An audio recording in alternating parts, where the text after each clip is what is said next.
found you a perfect match. Chosen by science, but you had to marry them right this second. You would tell me, well, that sounds pretty whack. And I would add, you have 8 weeks to know if you really love them. You just got married at first sight. Jason and Aysha gonna tell you wrong from right. Are all these couples just disasters waiting to happen? Imagine if one of them could be a perfect match.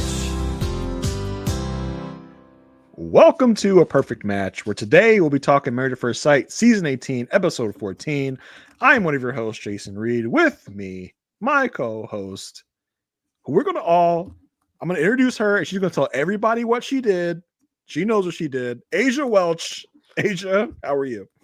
No. What we're not going to do, we're not talking about that. You know what?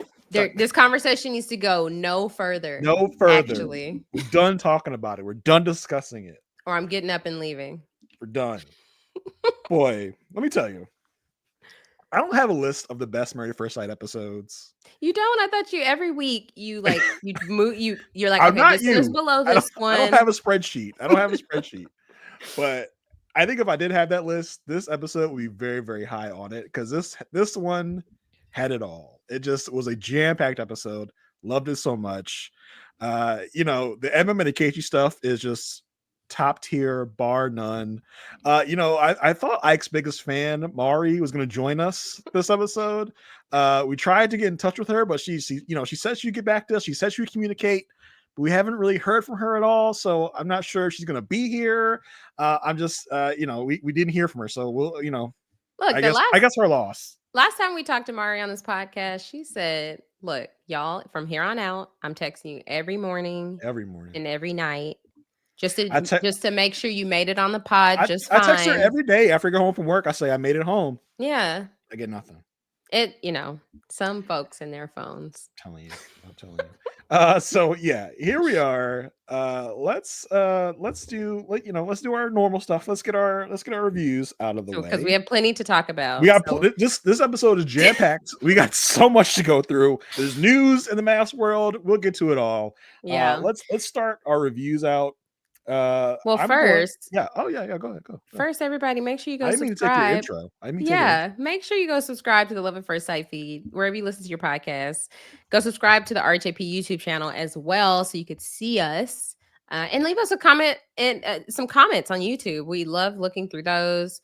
But first and foremost, go leave us a rating and review wherever you listen. Well, mostly Apple Podcasts, but Spotify as well. Yeah. Sometimes we do see those, but mostly Apple reviews. We shout you out if you leave us a review. We're working our way through. We did put out The Later Daters, our recap of The Later Daters season 1, because everybody came through and said they wanted to hear us recap it on our review. So we did it. So go check that out. That is out. We had a great time talking about that. But we do want to shout out a couple 5-star reviews. The first one is from Nanina.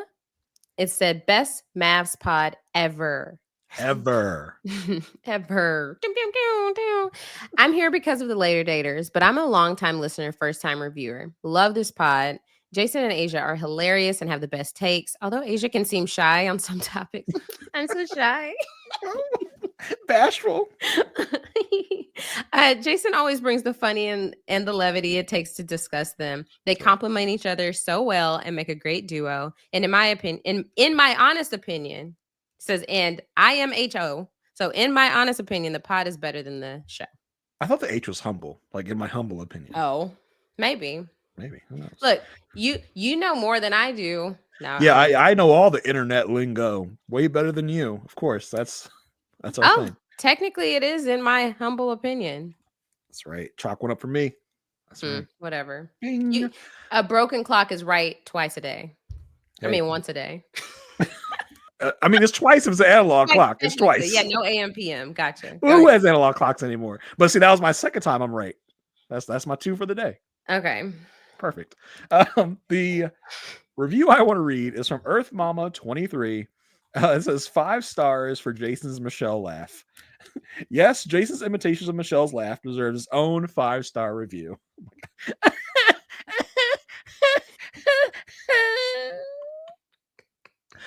Love your podcast more than the show. I actually started watching the show so I could listen to the podcast because I loved your coverage on Love is Blind. Thank you so much, Earth Mama. Listen, the clock is almost there. Love is Blind season 8 is on its way soon. So it just seems like yesterday. Season 7 was ending. But yeah, so Earth Mama, thank you so much. We really appreciate your feedback, your love, and I will keep Michelle's laugh going. I think Michelle's gonna be laughing a lot more now she's gotten her retribution. Now that Daphne has solved the case, she's gonna be on a high now. Now she's just, everything else is just supporting what she has solved. Yep. Yank that mask up. It's Tiffany. She yanks the mask. Oh my God, it's actually Madison. Thanks. So anywho, thank y'all so much for leaving those 5-star rating and reviews. We love getting to hear what y'all love about the podcast. Also, join our Facebook community. We are on Facebook at A Perfect Match Podcast. All you need is a password to join. We talk about the episodes every week. So this week, the password is divorce paper. Hear me carefully. If it's plural, we will deny it. We will deny it. If there's an S on the end of that paper, we will click deny. It is divorce paper, singular paper. Hear me now. We will deny it if it's divorce papers. This was specific. Usually we let y'all slide on spelling. This time, it's very important. This time, not at all. Not at all. So let's get started because man, oh man. So I think naturally we have to start with MM and Akechi. Like it just like there's no other way to get this started. And so we only got like 2 scenes of them, but these were they were very worthwhile. Huge scenes. Oh wait. Hey, Aysha, Mari. Hey, Aysha and Jason, I need to talk to you. Can I talk to you, what's up? I mean, you want to do this? Can you come? Should we? Come over here, please? But wait, should we make you a taco? No. Can you come over here, please? You want to do it in front of, like, over here, but in front of everyone? Can you sign this document, please? What is that? What is that? It's a podcast divorce paper. Oh, okay. I need you to sign this document. Wow.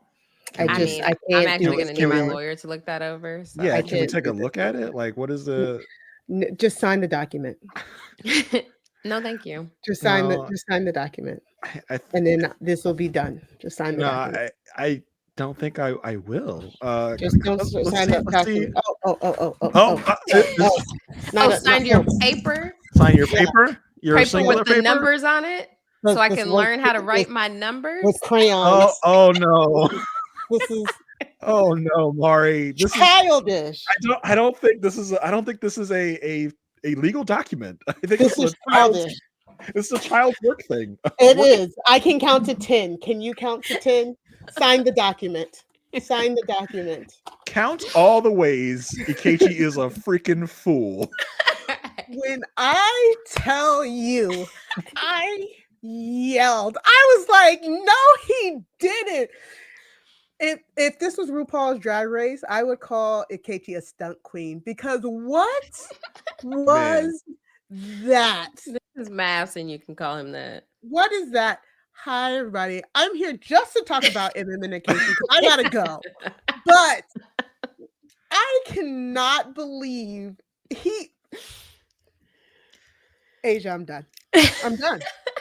I'm done.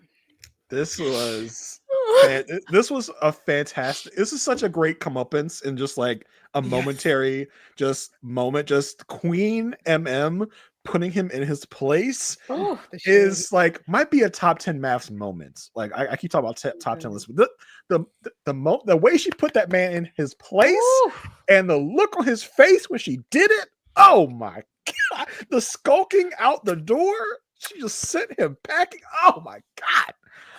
Ooh, she laughed in his face. I've never seen somebody try to do something and it blow up in their face so tremendously. Like he really thought he did something. He really did. Put a clown suit on this man and sent him on his way. He said, I'm about to go make a statement. I know there's going to be plenty of cameras, but this is what I'm about to go do. She said, okay. You don't know who you messing with. This is Queen MM. She is queen from now on. Oh my God. But we are getting way ahead of ourselves. Yeah. Let's start at the beginning with MM and Ikechi. We have what seems like the 1000th meeting with Dr. Pia. Dr. Pia at this point has to be like, if I have to have one more meeting with MM and Ikechi, y'all gonna have to pay me double. Pastor Cal and Dr. Pepper are like Ike. They do not return texts. They do not communicate. Like, hey, can we get y'all to meet? Like, Dr. P is the only person answering calls about Ike and Ike and MM. It's her fault. She deserves this. She deserves every single part of this. If it's true that she was the one who pushed for him in the matchmaking special, she gonna have to sit in this bed and lay in it because she made it. Because that's because a new girl, that's all you. That's all you, new girl. I talked to him once. I am done with that man. She's going to rue the day she thought that he was better for MM than that other guy they were considering in the matchmaking special. It's just, I mean, it just goes to show how people, I mean, this is a huge lesson in just like a version of yourself that you can present and just completely just fool people. I mean, you see, like, it's just like, that's why you don't just go on one date and you're like, oh, this person is the one. I mean, sometimes you can do it, but most times you shouldn't. Wait for them to reveal themselves. They will in due time. Yes. But yeah, so we're here for a meeting with Dr. Pia. This is after KT's come back from his weekend in Houston. So MM is the first person to get there. Pia says, all right, MM, so like, where are y'all at? Because like, I have no idea what's going on because y'all are calling me with all this nonsense. What's up? MM says there has been like no communication on his part. And for her, the lack of communication shows a lack of commitment on Ike's part. Ike, like he does, likes to sulk in, just wander in, just hola. He thinks he is so cool. Did he have a backpack? He didn't this time, right? Okay. He came with his dumb, stupid little hat on, his little pin on his lapel, which I don't know what it means, but he has it on every time he's in a scene. So he comes in, hugs Pia, sits next to MM in the chair, literally looks at her, and then looks at Pia. He looks at her like, okay, somebody gonna say something. What are you doing here? But like he literally looks at her, looks back to Pia, and Pia's like, what was that all about? Like things seem a little awkward. You're not gonna speak to your wife? He's like, well, I was going to, like, you gotta let me. I would definitely was going to. I just need to say hi to you first. Such a liar. In what world is like Thomas walking in and not saying hi to Camille first? Even Alan and Madison, even David and Michelle. David would walk in and at least say hello to her. Like it's just like the blatant disrespect that he has for her at this point is so annoying because he's trying to play it off. He's still trying to present himself like he is this good guy. Like I was going like, and I don't understand why he thinks people are just believing the stuff coming out of his mouth. Yeah, I really wish I could be a fly on the wall when he's watching these episodes back because this really can't look how you thought it looked in your head, Right. He thinks he is killing every scene he's in, but I think probably I would imagine he looks at this and still thinks, "Yep, did the damn thing, got her back." Like she's been hurting me so much. This was what I had to do. I had to do this to get my own story, my own piece. This is what I had to do. You think he's like gathered on the couch Tuesday nights with his boys, and he's like, "All right, y'all, watch." Like, not this episode, because I could have sworn I saw his soul leave his body. Left his body. He's dead. The man is deceased. Oh my god. So yeah. So Pia says, well, I mean, tell me about what's going on, because last time I talked to y'all, we were talking about moving back in, but now no one's moved back in. Ike says, well, me and her both decided that, it was not a good idea to move back in. And Pia goes, so like, but your phones don't work? Like there's no communication? We were both so busy this week. Yeah, we were busy. She was I would have said, boy, don't speak for me. Like, what MM was busy doing? Snitching on you to Pia. That's what MM was doing. She was snitching on your ass. Phone time to call Pia. So yeah, Pia says phones don't work. You couldn't communicate at all. Ike says, listen, I took the weekend to step away from things going on and to center myself, I needed solitude and safety just to be me. How much solitude do you need? This man has been in his piece for weeks now. Like, like every time is like, I need to be in my peace. I need to be in my solitude. But not only that, but how much solitude are you getting at homecoming? Right. Exactly. Right. You Like, I'm alone? sorry. Homecoming? Yeah. He is a clown. Okay. At this point, he sees Married at First Sight as, oh, it's time to go shoot a scene. Like, he's not living this in any form or fashion. It's just like, oh, gotta go do this, shoot this scene with him, and like that one episode. Oh, can I have water? He wanted somebody to say, okay, break. Cut. Yeah. And I like that Pia called him out here. Like, yes. Did you tell her that? Yeah, because Pia asked MM's like, did you know this was the purpose of this weekend away? MM says, nope. MM just says, nope, I didn't. Pia says, so Ike, you didn't communicate that? He says, no, because when I talk to her, things get thrown back in my face. MM's like, well, you're gonna have to be a little more specific because I don't know what you're talking about. He literally pauses. He's just like, he does the face where he's like, you're really I'm good at that mad. face. Yeah. I'm so upset now. I'm mad. I'm gonna act like a little baby now. But he says, our combos don't progress at all. We take 10 steps forward and 20 steps back. You keep bringing up stuff from the past, and we get the flashback to their last big brouhaha was when she was asking about the week that he didn't communicate, and he acted all butthurt about it and refused to talk about it. And then says, in that moment, I had to diffuse him. Yikes.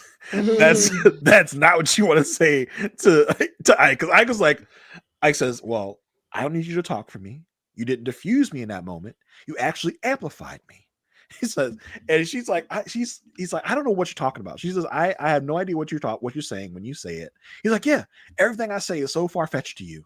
You never have a clue what I'm talking about.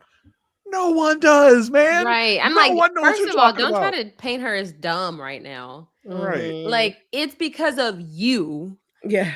and your circular talking and your non-committal answers. Anyone that's ever talked to you probably says the same thing about you. Like, I don't know what he was talking about. He said all these words that don't mean anything, but and this amounts to a whole bunch of nothing. So he's talking in a certain way to her. He's talking in that tone. She says, you're talking pretty passive aggressive right now. He says, you should know because you're the queen of it. The queen of it. And look to note, MM has stayed calm, has stayed collected this whole time. Calm. He is getting higher in his register, higher in his tone as he keeps talking. She says she doesn't appreciate being spoken to like that. He says, I don't appreciate half the things you do. He says, and when people call you out, you blow up on people. He says, I'm just trying to be as honest as possible. And, I don't communicate because it doesn't feel good when I communicate with her. It doesn't feel good.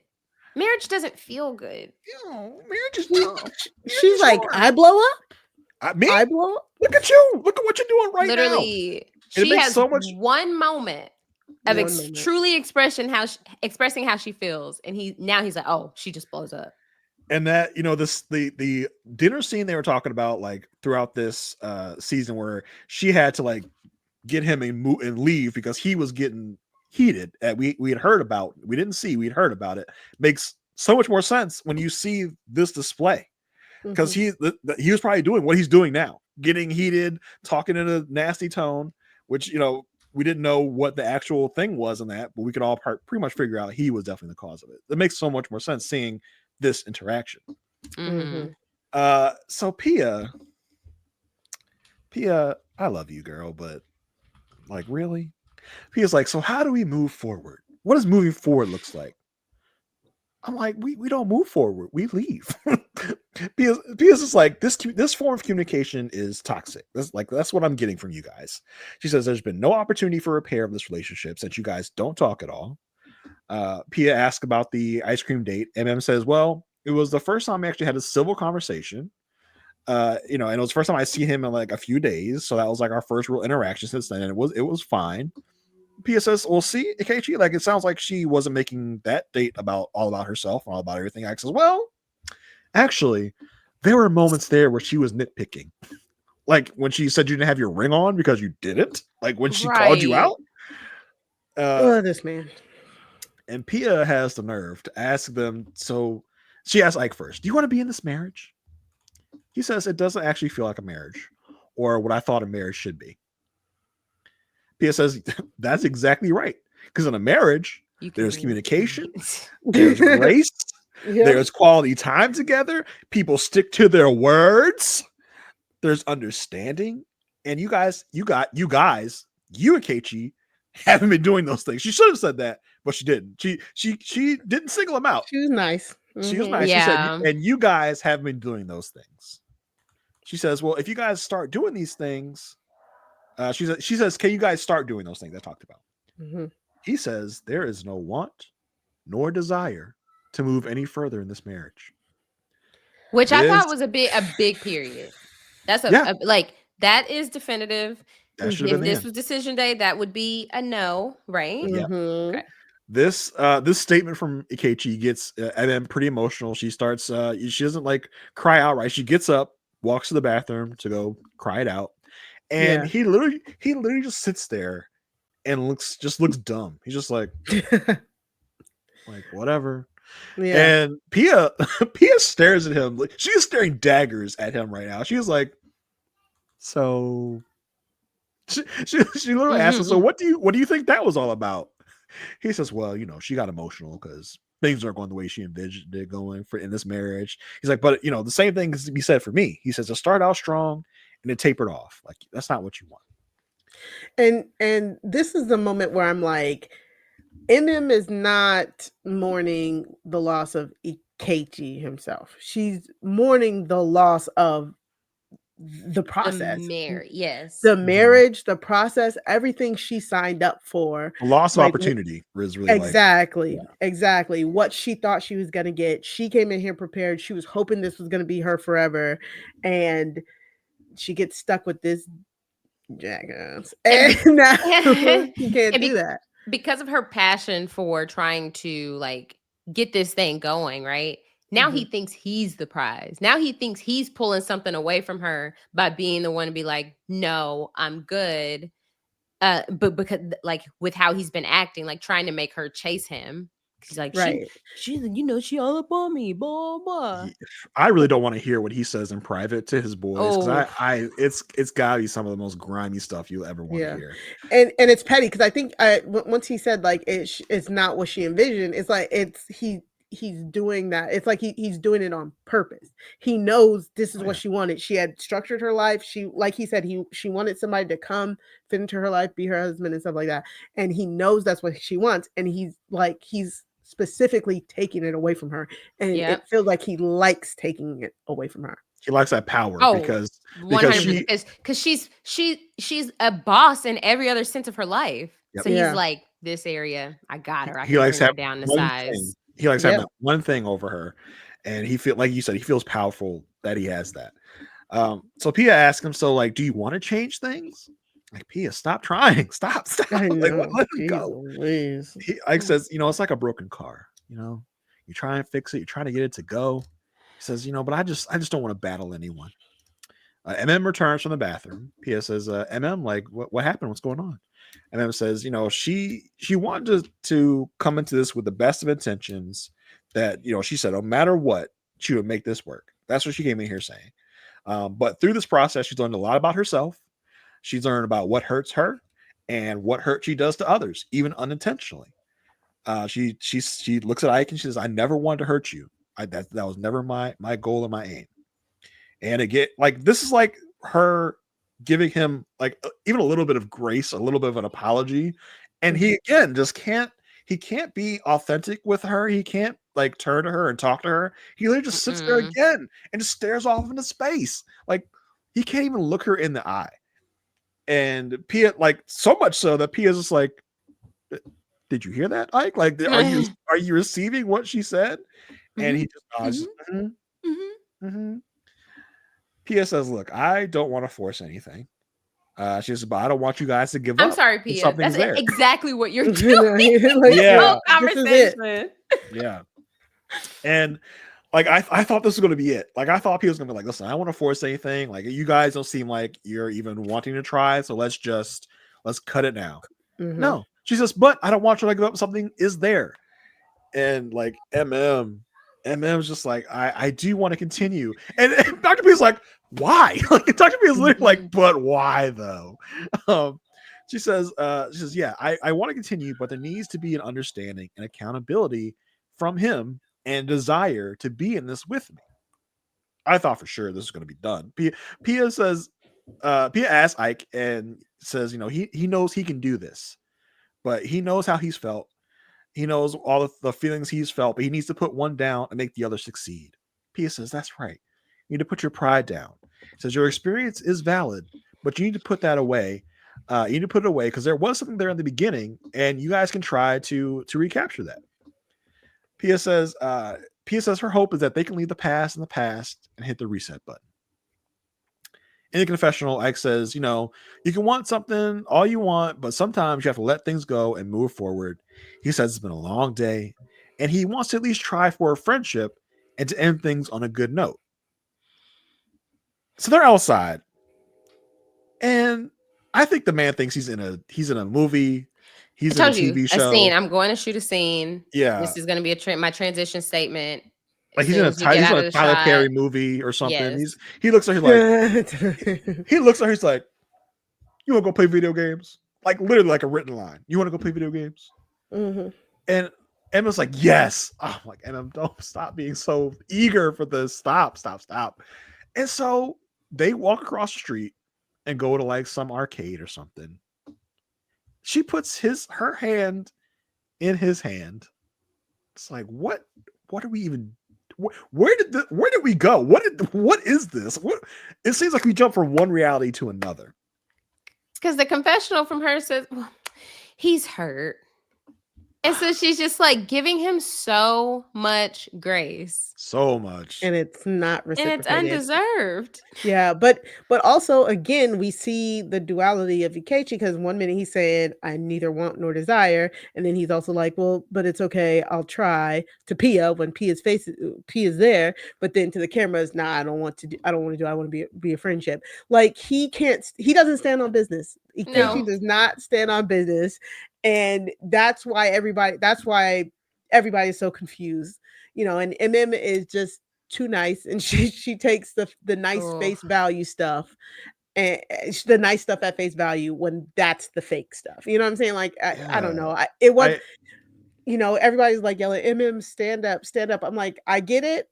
That's what I'm saying. I know that's what it feels like we're saying, but it's just like I get why she just wanted this so badly, and I'm just. And I hate that this is how it ends for her. Yeah, you just gotta come to terms with stuff though. Sometimes you gotta like see the writing on the wall. Like, and we've been trying to write on the wall for MM all season, and she's not seeing it. And I understand she wants to stick this out until it's over, but I really think that Ike, in this moment when they're in the little cafe or whatever, he is hatching his plan. He is hatching what he's gonna do in this next scene that we're about to talk about because. Right. It seems like he wanted to go out in style, and that's where he's like, you know what? Let me extend this. Let me get her hopes up. Let me get her hopes high. That's what I'm thinking. Yes, yep. And then come in and just dash those hopes in a spectacular show of just whatever. Just let me go. Because he's like, if he had done it after the Houston trip, when she's already thinking like this is done. Then it's too expected, right? Yeah. She's not gonna be as disappointed. Like she sees it coming. But if we can if I can play this role of I'm trying, I'll text her to make sure she makes it home okay. She thinks I want to play video games with her. Bam. So we have the retreat this episode.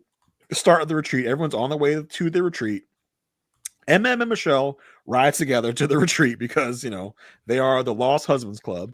So they're going together.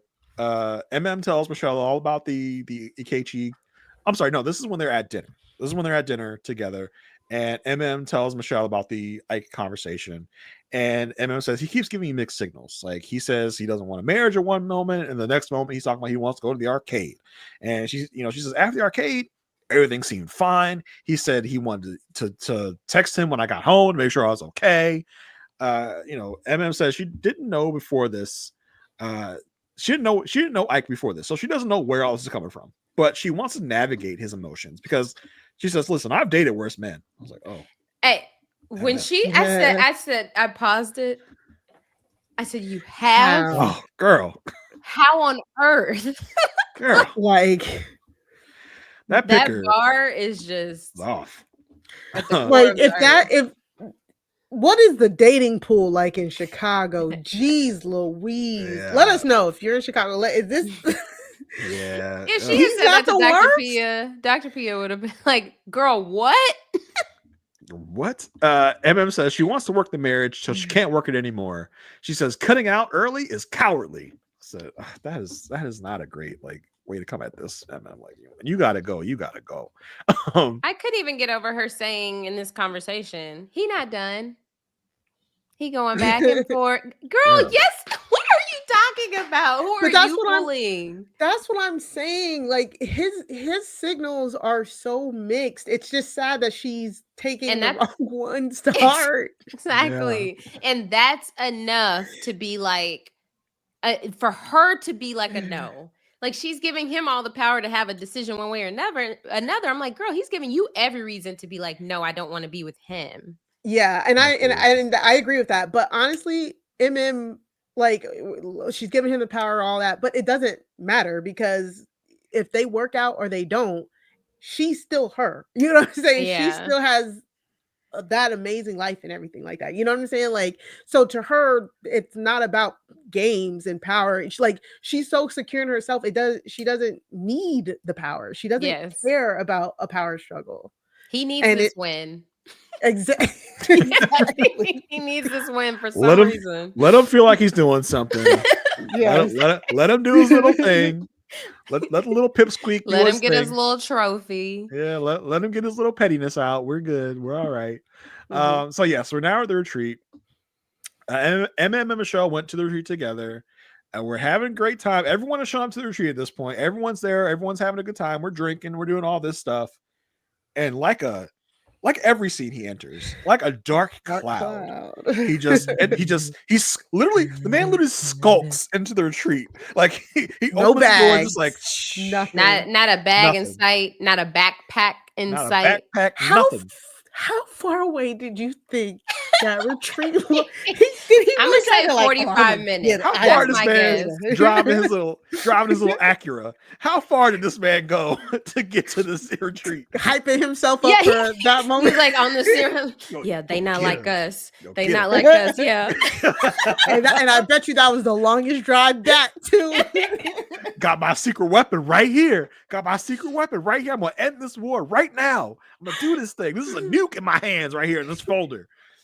So literally, I hope he got back in that car and seized because he did. He skulks into the retreat like a serpent, and with a singular folder. Yeah, singular with one folder in his hand. And Alan, he comes across Alan.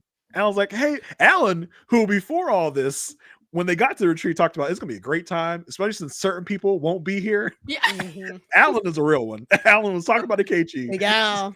Then everybody came. Yep. And then Alan's like, "Hey man, let me get you a taco or something." And KG's like, "I'm literally just shellfish. I got it. I'm just gonna." No, the way he walks in and just leans on the doorway like he's part of production. Doesn't say a single word. Staring. He is not cool. You are not cool. And then goes up to MM's like, "Hey, talk to you for a second." As if he's like giving her a bad performance review. He's about to fire. "Hey, can I chat with you for a second over here?" Right. Literally takes her 10 feet from everyone else at the table. You can see him in the background. You can see him in the background. He is making sure to do this in front of everyone. This is They're what like, he's wanting. this big old house. Like when they first got in there, they showed how big this house is. Like it's 2-story. You know, there's space Yes, to have there some is privacy. more than enough space to do this away from everyone. But he makes sure to bring her 10 feet from everyone, where everyone can see. They have an audience. He's like, so, you know, I had some good times in this. You had some good times in this. We both had like some bad times. It's been a ride. He like slides over the piece of paper. He says, so, you know, I just want to end it. Like, I just want to end it now. MM, with the grace of a saint, opens the folder. Says, okay, these look like divorce papers. She says, but she says, so you want me to sign this? He says, I would appreciate it if you would. Says, so where would I sign? Because there's nowhere to sign here. This is page 1 of 4. And there's no signing here. You only have one. She picks up the paper. You only have one sheet of paper with nowhere to sign. So where would you like me to sign? He said, and you know, it's just the start because he starts sweating, and he's like, it's a formality. Can you just sign it? Like, He's like, it's for the scene. Like, sir, that's not how that works. Like, that's not how that works. This man printed off this divorce paper on like Legal Zoom or something. Let the first page come out the printer. Right, you giving him a lot of credit. I'm saying Google. Google AI. Let the first page print out, grab it off the printer, ran out the door, and couldn't wait for the other 3 to print. So gotta go. He ran out of ink. He ran out of ink. He ran out of cyan in his printer, and it stopped printing. So he's like, it's just a formality. Like, can you just sign it? She says, there's nowhere to sign, so I can't sign. She says, if you get me the rest of the pages, I will gladly sign them. I will gladly give you a divorce. I know last week we were like, yeah, man, don't sign those papers. Little did we know that they weren't actually papers. And then she would have signed them. She's like, I'll give you your divorce, but I need to actually sign some real legal papers because this is just one sheet of paper. Page and 1 of 4. The look on his face is just like, okay. Like he literally walks, he sprints to the door. Like he is so embarrassed. He calls her effing a-hole. Yeah. He literally sprints to the door. She's like, oh, where you going? You're running away again? Running away again? But didn't she say something like, I'll sign it in pen, crayon, whatever, but I just need the rest of the this isn't a legal document. Yeah, I just need the actual papers. Like, oh like, my God. No. She's like, no. Yeah, this man basically runs to the door. She's, oh, you're running again, huh? And you hear him say, effing asshole. Like, I don't know if he said it in the moment or they added that in. That's his voice from sometime sometime. You know, at some point. Yeah. So he's outside. He's taking his glasses off. He is verklempt at this point, and he's trying to save any amount of dignity he ever had. He's trying to pick it up off the ground because MM. Didn't she ask him if he wanted the folder back? Oh yes, she said she wanted to. Want your folder back? He's just run out the door. This man's dignity. She's just torn it up. He's torn up his dignity, threw it on the ground, and he's just trying to pick up any piece of dignity he can. Because in this confession, he's like, I knew it was over a while ago. So, she wants a husband that's going to fit in the mold she wants. But I am not everyone's cup of tea. Same story we heard, like episode 6 or 7. Like, stop. He's like, I'm at peace with my decision, and when I get home, I'm gonna sleep so peaceful tonight. Like I'm gonna have a great time because he's trying to salvage this any way he can because he just got utterly embarrassed in front of everyone. If you only listen to this podcast and you don't watch the show, watch it. I need you to watch that. You have to watch that scene. If it's just that scene, just to see his face break as she begins to read him down. Like it's like that moment on The Simpsons where like you can see Ralph's heartbreak and they're like fast forwarding. That's how my Simpson peeps. Like it fast forward. Look, you can see the very moment where his heart breaks. That's what it is. She hit him with the fatality. Like he was done. His soul left his body. We are not making this up. And she went about her day and started laughing with the other couples. He is a child. She I said, comes to the rest. Welcome to the club, MM. Like she's saying all these things that we've been saying. Your eyes are open. So she comes into to the rest of the cast, or everyone literally just saw and probably heard what just went on. But she comes and tells me he wanted me to come sign a divorce, but only brought one piece of paper. He said, Michelle said he did come in with a folder. I saw him with the folder. Thank you, Michelle. Thank you. MM says, and you know what? He can have his divorce because he is a child. Alan says, I was like, why did he want to do it in front of us? And MM's like, he wanted a reaction. He wanted to try and hurt me, but he can't. And Camille says, and won't. No, we have to get this right. We have to get this right. MM says he can't hurt me. You be Camille. And won't. And won't. And it says, and won't. And Camille says, and didn't. And didn't. Oh my God. It was and won't, and didn't, and can't. That's right, girl. That's right. I was like, I love us so much because they were probably so confused at that table. Like, how did they know what to say? Did they practice that? Camille is so down to ride for MM every time. Camille has told us she's dealt with some Ikes in her past, and she knows what MM's dealing with. Okay, MM says, "Listen, bring page 2 through 4. I'll gladly sign them." And in a confessional, she says, "You know, I'm not surprised he did this because he wanted to create a scene because he's an asshole." I was like, "Yes, because that is accurate. You can call him an asshole because that is very accurate, as we've all seen." Juan, who has always wanted to speak up, Juan says, "You know, I'm just I'm upset because he's a teacher, and that is not a good example for people. You know, he should get to the end of this with respect and set a good example for the kids, like I am. Like I just get to the end so I can get to the end." Michelle says, "Yeah, the thing is, he really thinks he's a victim in all of this." Thank you, Michelle. One of the only things I agree with you on. Good job. Because she takes one to know one. But anyways, right. Thomas, who she's like, why does this seem so clear to me?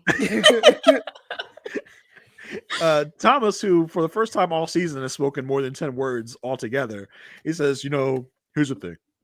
We have all been vulnerable, but not him. He's always given advice, but he's never wanted to be open. And that's why I couldn't connect with Ike. Because, you know, it takes getting outside of yourself and to accepting your flaws.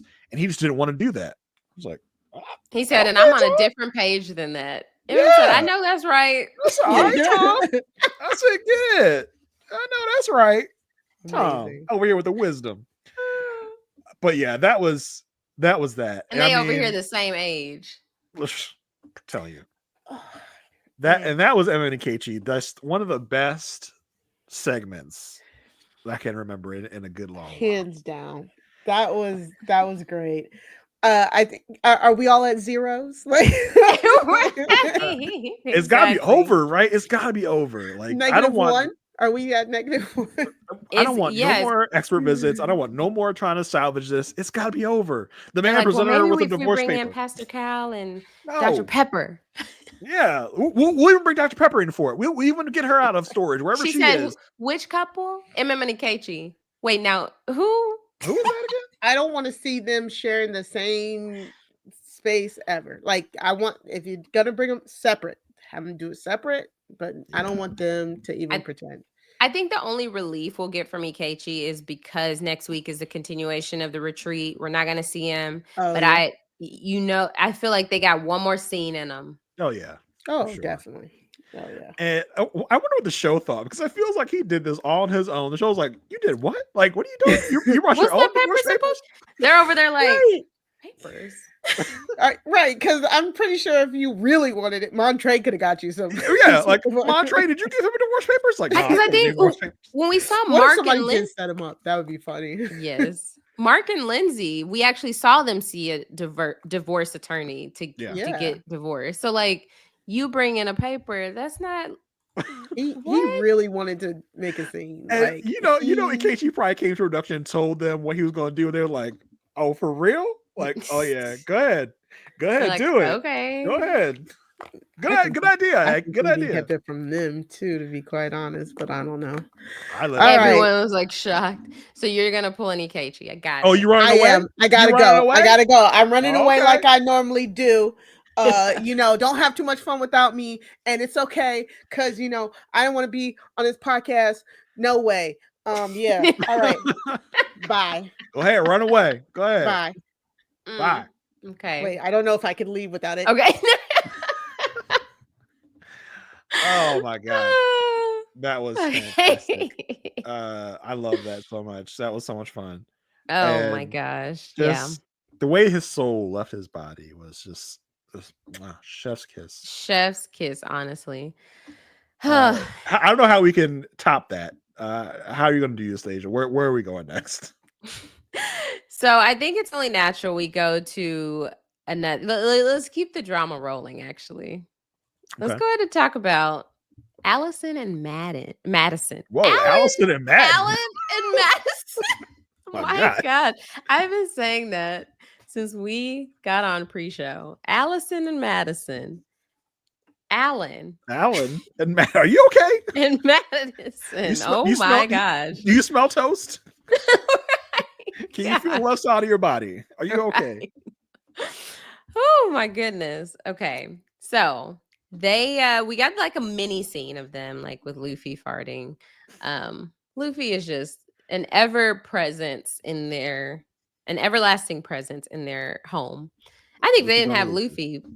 What they'd have to talk about? Nothing. Luffy gonna Luffy. What would Madison have to hate besides Alan? Exactly. So we get love when the lights are dark and we're on that little Nest camera that's in the apartment. So, what's happening? Surveillance cam came in clutch this episode. Oh my God. Gotta love it. So it's 3:43 a.m. y'all. That's the time when you could someone could very well say, oh, it's the morning. Like you could start your day at that time. Bruh, does this woman not work? Like, does she not have to go to work in the morning? Like, what are we doing? It's always Friday, Saturday for her. So she comes home. Madison is coming home at 3:43 a.m. We see that Alan is asleep on the couch. Madison's coming in like a teenager, sneaking back in the house. Just literally creeping, like you'd see on the old cartoons. Tom and Jerry's like, ding, ding, ding. Yeah. She's quiet as a mouse. Where's Luffy? That's good. Luffy's like in his crate or something, probably, because she probably made him put him in a crate so he wouldn't bother her in the middle of the night. Because now, if I came home at 3:43 a.m., the Spice Girls would they would be so ecstatic. I mean, I guess that's not her dog, but still, just the alertness of there's somebody. And Alan's on the couch. Like, was Alan waiting up for her? Like, absolutely. Oh my God, bro. Absolutely. So she sneaks in, goes to the bedroom, and then he kind of like tosses and turns. I'm not sure if he quite heard her make it home. But in the morning, she comes out, she says good morning. She's like getting ready for a shower or whatever.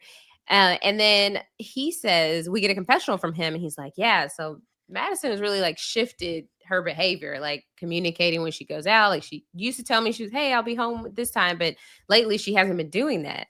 And so he asked her like, oh, like how was last night? She's like, oh yeah, he was like, where'd y'all get tacos? And she's like, oh, we went to Velvet Taco. Like it took forever. It's like tacos. Oh yeah, I did tell you I was going to tacos. Like what tacos? Yeah, went to that taco place, She's like, oh, it took forever. Velvet Taco at 3:43 a.m. is not going to take forever. 2 a.m. maybe, not 3:43 a.m. So I take it Velvet Taco is a national brand. It is, yes. Okay. Yes. I've definitely gone plenty of times after hanging out with my friends. If we went out, 2 a.m. Velvet Taco is still open. It's the one place to just get a taco. It's not my favorite. Maybe a controversial opinion, but there are better taco places. I have no opinions about tacos. You're on your own on that one. I hate to say it. But yeah, that's her excuse about why she was out so late. It took forever, whatever. And so then Alan gets up and he's like, well, I'm not hungover, so that's good. Alan, I thought you were limiting yourself to 2 drinks. What is happening? I don't know. It's like if I we was, have if I was Alan, I would drink myself to a stupor as well. How to deal with Madison? true because it's like we have a plot and a subplot. The plot is Madison ain't into this marriage and trying to act like she is. The subplot is Alan is continuing to do things to keep Madison unattracted to him. For real. And it's not like it would change. Like it's not like, oh, if he weren't doing these things, then they'd be in a better place. It's just it's not helping. And so we do get them meeting with Dr. Pia. Dr. Pia is working overtime. I would love to get I think putting in work. honestly, I think it's in the we're on episode 14. It has to be in the single digits where we haven't heard from Dr. Pia, like a number of episodes. Yeah, for sure. I mean, like you said, she is a Chicago native, so maybe she's just a hop, skip, and jump away. She said, So she's let like, me go y'all over need here me? real quick. Y'all need me? I'll be there. I mean, I got nothing better to do, so just call me. You need me. She's like, because look, I would imagine as an expert, if you could single-handedly get like a 5 for 5 because you were that hands-on. Because you did so much work. Hey, but she's like, I have nothing to work with. I got Thomas and crumbs Camille. here. So they meet up with Dr. Pia for coffee. And she's like, how have things been? And Madison, oh, it's been good and bad. And Dr. Pia's like, okay, tell me about the bad. And she was like, they've been having some miscommunication. Like when they both get frustrated, they just don't even want to communicate anymore. And those type of situations make her not want to be at home at all. And he says like, yeah, like I don't mind her friend time, but like usually she goes to bed at 9:30, but like when she doesn't, she goes out with her friends and she's staying out till 2 or 3 a.m. So when she's home with him, she goes to bed early. And when she's not, she's out late, also away from him. Alan, my man, He's I need like, you to catch a hit. Like, I can never, like, okay, she may get dinner with a friend and then she comes home and then she has to go to bed early. But then I don't get it. Like, why can we never just stay up and watch a movie? Just Alan. Madison and Keiichi just going to bed super early at night. 2 + 2 = 4. The signs are written plainly on a wall. 2 + 2 = she's not into you. He's like, I can't figure this one out. I can't. I don't get it, man. Sometimes she needs to go to sleep early. Other times she can go out late. I really don't understand her sleep schedule, man. I don't get it. It's like, why is she so tired sometimes? And sometimes she's not. So she's like, well, I do go home.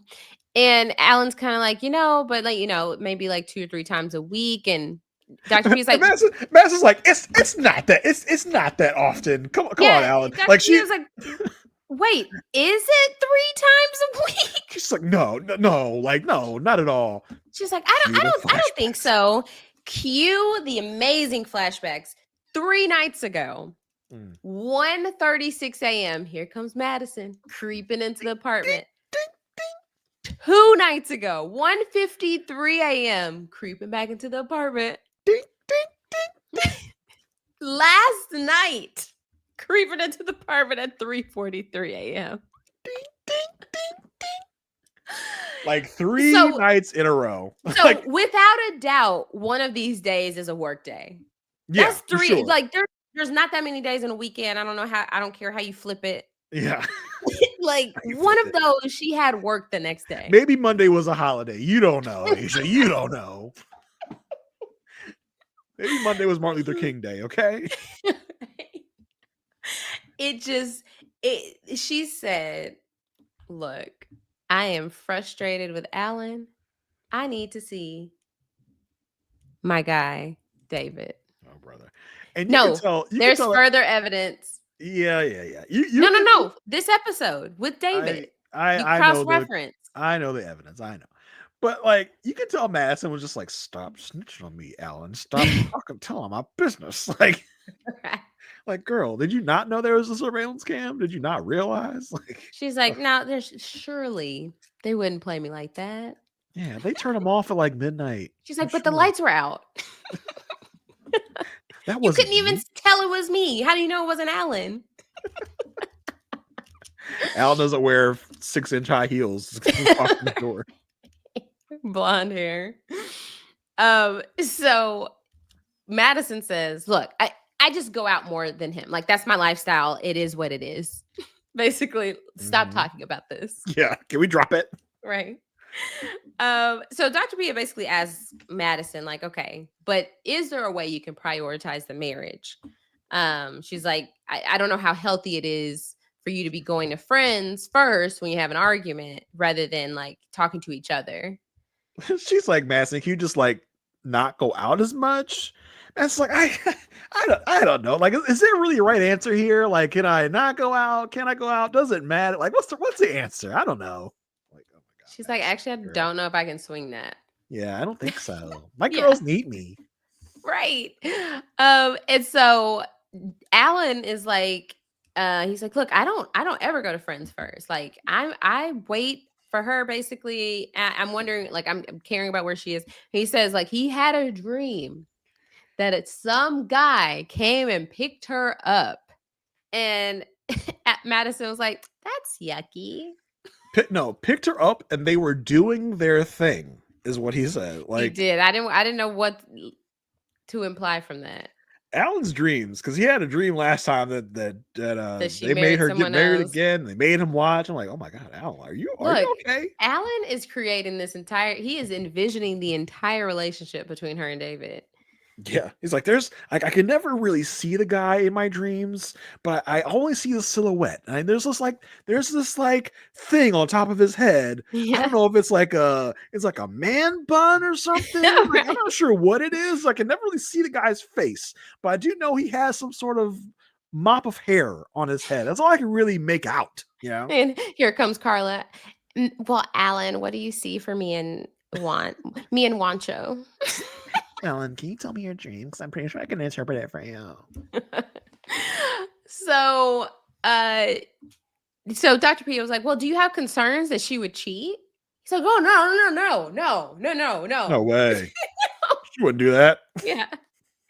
He's like, I think if she didn't want me, she would just be like, deuces, basically. Yeah, you would think. Right. That's what she should do if she didn't want to be with you. But everyone operates in their own way, I guess. And so so Dr. P was like, did you know that it was bothering him this much, that he was having dreams? She's like, well, yeah, he told me he'd had a couple of dreams, but he didn't tell me like the details of it. She does apologize for not prioritizing him and running back to her old ways by running to her safe space of her friends. Yeah, his apology was so just like, I'm sorry that I run to my safe space because, I love my friends so much. So I guess I'm sorry for going to my safe space. Are you going to make me apologize for going to somewhere I feel love and comfort? Are you really going to make me apologize for that, Alan? I guess I'm sorry for going to my safe space. Like, no, I'm sorry for abandoning you when we should be talking out our problems. That would be the apology that we're looking for, Madison.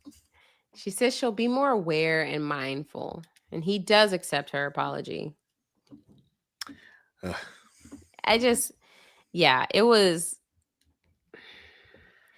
Yeah, but like she again says, because I really we both want to do whatever it takes to make this work, to make this successful. Like, oh my God. And Alan's like, I would cut off my big toe to make it successful. Oh, okay, Alan. All right.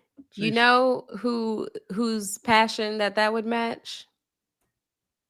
Who's that? MM. Oh yeah, everyone is wish casting MM and Alan. I mean, I can definitely see it. I mean, in terms of if you're looking for somebody who is committed to making it work, committed to being a partner, committed to giving your whole self to the relationship, MM and Alan both do that. Are we saying they're each other's type? Maybe not, but it's just like, at least I think it would be good for them both to know that exists, because this whole, like, it exists in the opposite sex, like for what they're looking for, right? Like, I feel like MM needs to know that there are guys out there that she could find that have that type of commitment, and vice versa for Alan, because they're both going to be healing from this, because it's a traumatic experience. Listen, there's not much in the way, right? Their lifestyles match. They both, like, Alan's not going to be intimidated by someone like MM. He has a Jag. He makes money. MM is black. Alan thinks he's black. Perfect. Perfect. I don't see any problems here. You gotta warn me with stuff like that. I just got off guard. Oh my gosh. So speaking of, they're going to see a stylist today. Oh boy. Right. It's David's, not David, it's Alan's turn in the Pretty Woman fashion show, montage. Yeah. She's hoping that they can find some things that like can, improve his wardrobe a little bit. He walks in with this like blue, white button down. That's fine. Right. But he has on a hat with like white graphics on front and these shades that are like dark lenses and has like gold frames. It felt like he did this on purpose to troll. That's what this really felt like. That came from his closet. Oh yeah, for sure. I mean, he will wear that, but it seems like he did this just to troll everyone. To troll, be like me? Do you think I need fashion advice? What are you talking about? Listen, the way that the shades and the glasses looked like props when you go and do like a photo booth at like a party, and there's like oh, when I go, let's grab some props. He grabbed those directly from the prop pile because I said he cannot be serious. Not at all. So they sit down with the stylist to get more of an idea what they're looking for. She just straight up says, look, if I saw him in a bar, like I would have never approached him in a million years. I don't think this is news to Alan, though. I think Alan already knew he this. knows that. Yeah. He's aware. But I was just like, oh, she don't even care anymore to try to like flower that up a little bit. He was like, well, I think I just have a tough time blending. Like I want urban, but also James Bond, but also Trailer Park Boys. Oh my God. That is quite a combination there. Like pick a lane and pick a day, right? Like I feel like somebody who knows how to switch up their days would have been Michael last season. Mm-hmm. Like I don't think Michael ever tried to blend his different styles on one day. Yeah, Michael seems like he would know what occasion to wear what. Yeah. Alan is just going to wear his Thugalicious urban styles to whatever function there is. It doesn't matter what it would be. Correct. And so Alan's like, look, I just want to pull up with a beautiful woman and everybody be like, who the hell are those two? And she said, well, you see, that's where we're different. Because our interpretation of that is completely different. It's like, I don't want people looking at us like, whoa, who are these two people? I want people to be like, oh, wow, like they're dressed nice. And that is a fundamental difference in Madison and Alan. Madison wants people to turn and be like, oh, damn, they look sharp. They look fine. Alan wants people to turn and be like, what the hell is that guy wearing? He's interesting. Yes.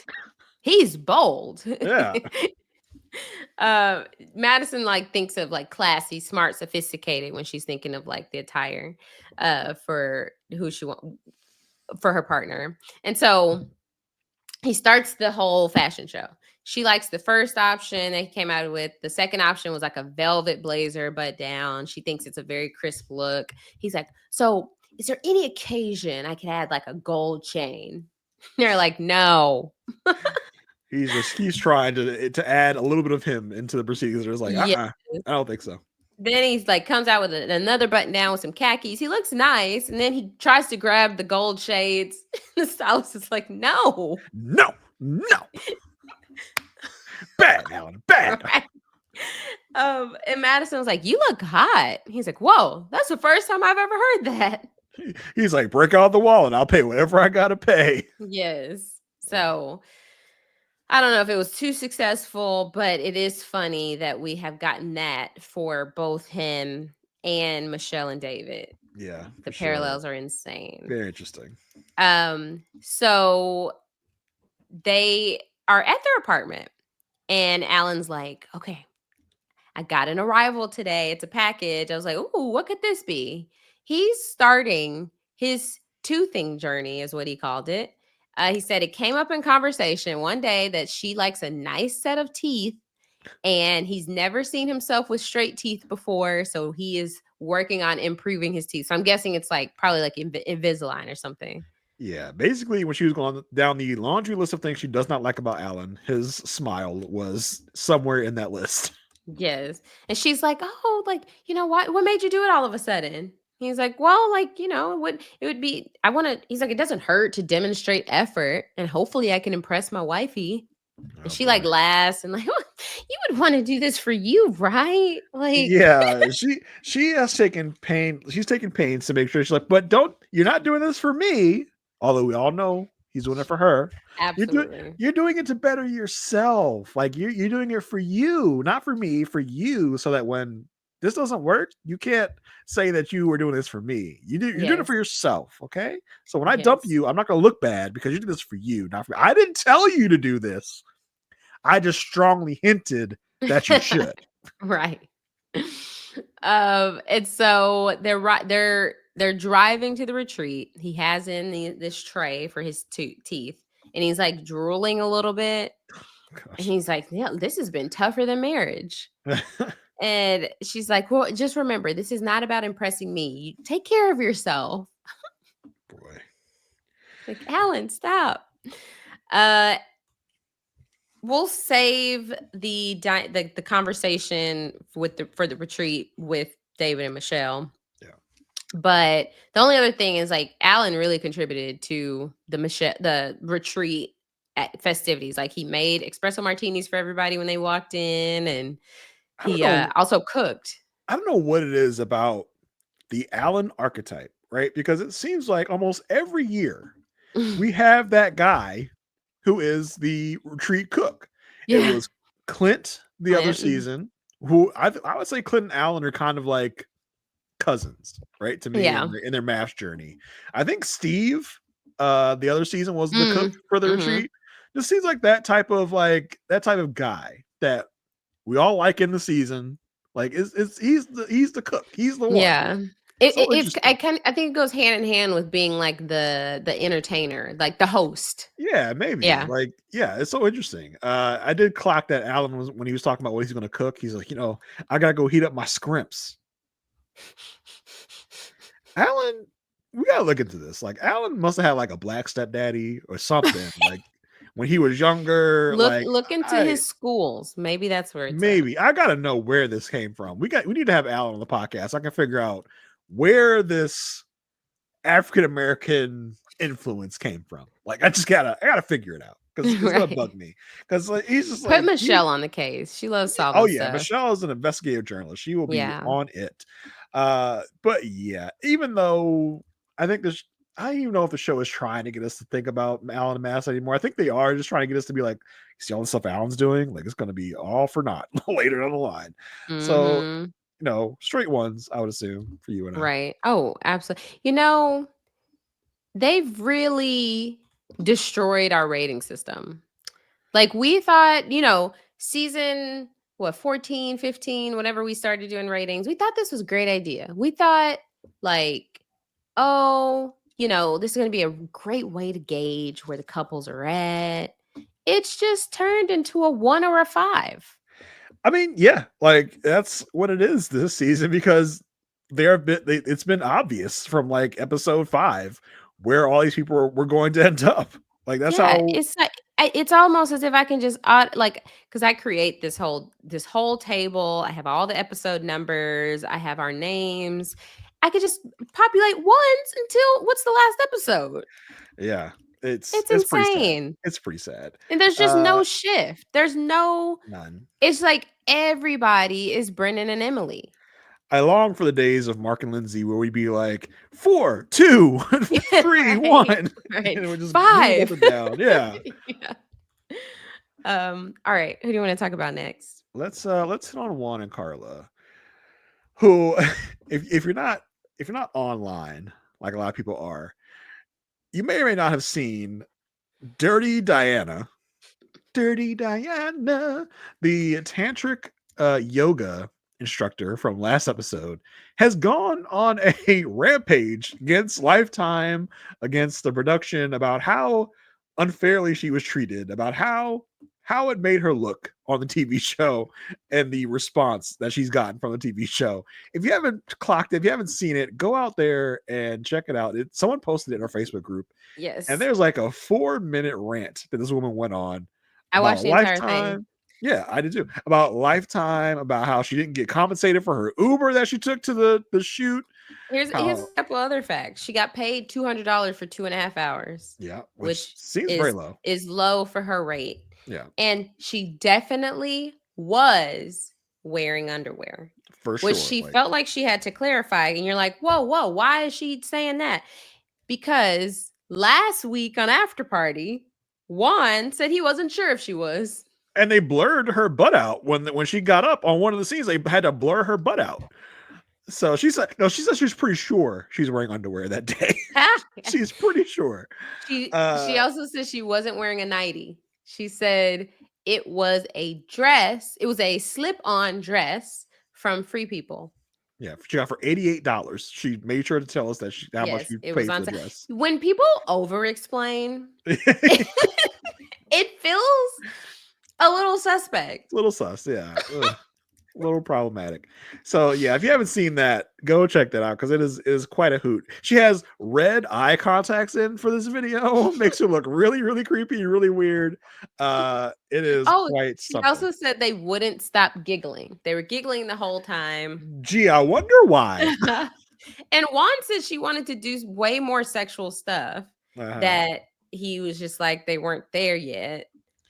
And she says she is not into Juan. He is not her type, so that is not true. And she's like, and you know the camera adds weight to you. She's like, the camera adds 10 pounds. Yeah. And I, for one, completely forgot that fact when I myself was on camera. And I don't remember watching back thinking.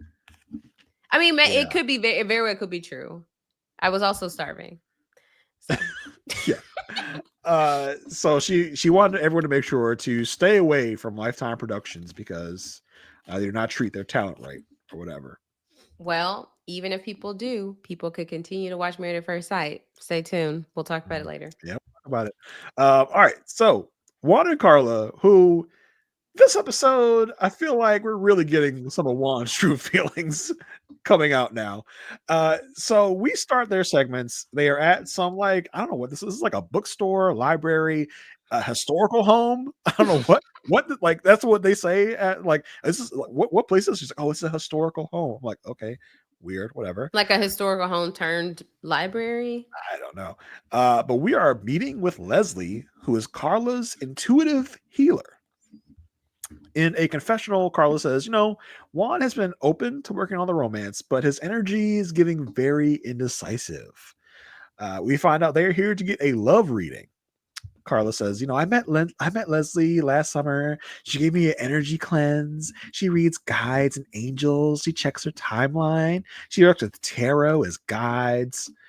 Juan is looking at everyone in this what the hell are you talking about? Juan is so not into this. He is extremely uninterested the whole way through. Mm-hmm. I've never seen him so looking so bored. Yes. He looked not even just kind of intrigued, not even kind of what is this lady talking about? It was just kind of what you're saying right now is going in one ear and out the other. And I really hope you know that. This is a bunch of garbage. My face is showing you that I feel that way. So Leslie is doing their tarot reading. She says, you guys are soulmates. You have such a deep soul connection. She asks them what their power dynamic is.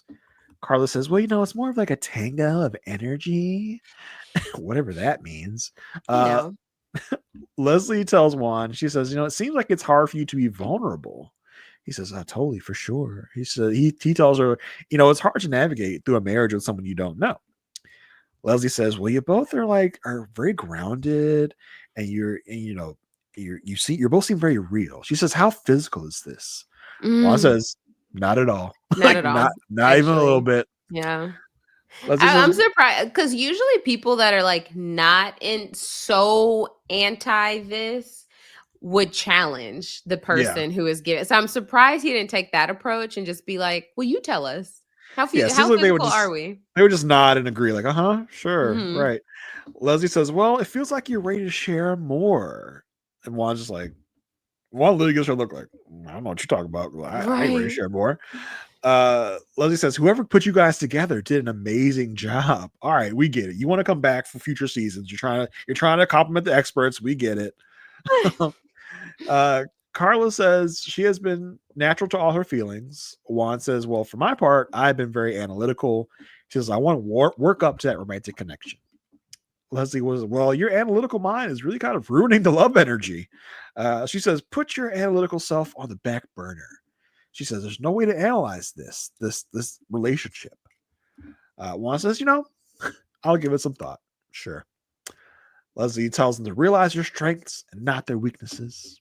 When Leslie leaves, they talk, and Juan's like, I'm just not a huge fan of any of this stuff. He says it can really get into your head, and Juan prefers to live on a blank slate. So he's not reading too much into this. Mm-hmm. Like, literally just says that. This is like, that's over.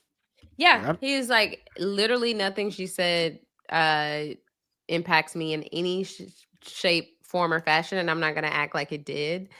yeah. He's like, I got nothing out of that. Like, that did nothing for me at all. It's got to be such a shot to Carla, who believes in this. Who believes in this stuff very faithfully. It's got to be such a shot to be like, all this stuff you're into, it's nonsense. It's garbage. Mm-hmm. Which, if he were into Carla, he would just be he. What is it like when people Grin say and like, "Oh, bear it. humor me"? Yeah, grin and bear it or whatever. Like, Yeah. you would just be like, okay, like, you're into this. Oh, I'm I like fine. that. Is that a saying? Grin and bear it. Yes. Okay. That is a saying. I like that. Oh, I'm just gonna grin and bear it. Yeah, I love educating you. But yeah, if he had any romantic feelings toward Carly, he'd be like, it's great for you. I'm gonna humor you. I'm just gonna let you do all your woo-woo stuff to me, and I'll pretend like I'm interested because I like you. But it's just I think it's wearing on him. The process is wearing on him, and he's just done pretending. He's just like, okay, whatever. Like, you dragged me here to do this woo-woo stuff. Like, I'm not into it at all. The next scene that we get, Juan is meeting up with his buddy. I did not catch the buddy's name. It was Ale. Ale? Like kind of like short for Alejandro. Oh, okay, there you go. So they are meeting up to play some football. Juan talks about how he and Carla are getting along well. There's been no real issues. They're still trying to build that romantic connection. They've been trying to build for 8 weeks. A long time. Juan talks about the tantric yoga and all the other stuff that Carla's into. And he says, that's really not me. That's not who I am. He says, there's so many crystals around. There's so much incense burning. He says, it's like a fantasy world. And he likes to be more grounded. He says, this tarot card stuff is not what's going to guide my life. I will guide my life. So I'm just not into it at all. He talks about decision day. He says, there are some positives. But I don't want to say yes and miss some things afterwards because it's a big day. I don't want to say yes without knowing all the facts. He just doesn't know what he's going to do is his thing. Mm-hmm. And again, I have to tell these people all the time, decision day is not a nexus point to your life. It is the day the show decided you had to say a yes or a no. Exactly. It's just like should we continue this? Yeah, because the way some people see it is like, oh, this is life or death. Like, it means I have to be with this person to the end of eternity. Well, yes, that is how you should approach marriage, not just like, oh, this is a death sentence. But it's like, oh yes, could I see myself spending my life with this person? Yes, so that's why I'm proceeding in this marriage. However, with Married at First Sight, you decided to go all in on this without knowing that person. Yeah. So. And they treat it like Love is Blind, where, Love is Blind, yes, that day is a huge day because you're getting legally married to this person. You are legally married from day one on Married at First Sight. This is just like, this isn't like, or do you want to get for real married? Like, that's not what decision day is. Decision day is like, you can just keep going and be what you've been for the last 8 weeks, or you can say you don't want to do it anymore. Like, it's not a big decision point. Mm-hmm. But yeah, so Juan and Carla are getting ready for the retreat, and Juan decides to shave himself a what would you call this? Was this like a Handlebar. handlebars, Fu Manchu? Is that what that is? Something like that. He decides to basically just cut out the bottom chin part, leave the handlebar mustache, and that is how he's rocking himself. He puts on his poncho. Carla gets a big kick out of it. So much fun. You know what a cut up that Juan is. Everyone says he's just so funny. He's so silly. You know Juan. Well, she calls him Juancho, right? Juancho. Yeah. I don't know if that's his full given name or what. So Or they leave silly to little the nickname. they leave to the retreat. They get there and everyone marvels at Juan's facial hair. Everyone's like, "Oh my god!" We get to dinner, and of course, everyone has to go around the table and kind of talk about themselves. The dinner talk turns to Juan and Carla, and Madison, who like, they said, "So how are things going?" And Madison says, "Don't say you're having fun. Don't say you're just having fun, because that's one of their patented lines. Like, oh, we're just having fun, just working things out." She kind of calls him on. He's like, because that's what he's about to say. He's like, we are having fun, but we are working on things, which is his other favorite phrase. Yes. Juan talks about the fact that he dove more into Carla's world this week, and they're trying to see if there's every single day. Yeah, every single day I had to do something in Carla's world. He says they're trying to see if there's any chemistry or intimacy. Carla says she has had to understand the difference in affection because, she's a very affectionate person and he has not been. She says his lack of affection has built walls for her because without the affection, she feels like she can't be her true self. And she had to let those walls go because the lack of affection was building even more walls for her. So she had to just kind of get over the no affection part and move forward. Juan says that they are doing the best they can and that's all they can do. Boy, that's very hopeful. That's extremely hopeful thing. We are 2 weeks to decision day. 2 weeks. You have spent 6 weeks in a row together, almost every day, and you can't find a single scrap of intimacy or chemistry. And I mean, I think we've posited all season long. Why can't Juan get into this? Mm-hmm. And I do kind of think it's as simple as he does not like her personality. He does not like her way of life. Yeah. I think he doesn't take her seriously. No, he thinks she's an unserious person. Yeah. From everything from her woo-woo stuff to her lack of ambition for work. I think he is just turned off. I think she's just not a person that he sees himself with in the long run. Mm-hmm. And because of that, he has decided not to get into the physical of it. I think we kind of take him at his word that he's like, well, I mean, his word is that they're working on it, but they're not really working on it. I think he's just figured this ain't going to work. So why get into something physical with something that's not going to work? I think he's also kind of cognizant of like, I don't want to get into something romantic knowing I'm not going to do this after decision day because that would make him look even worse. So I think that's part of what Juan's motivation is. It's really interesting because I wonder if it's just like because he doesn't take her seriously and he doesn't see her like, because we haven't even talked about kids with these two. I know he had that line last episode, like your kids. Yeah.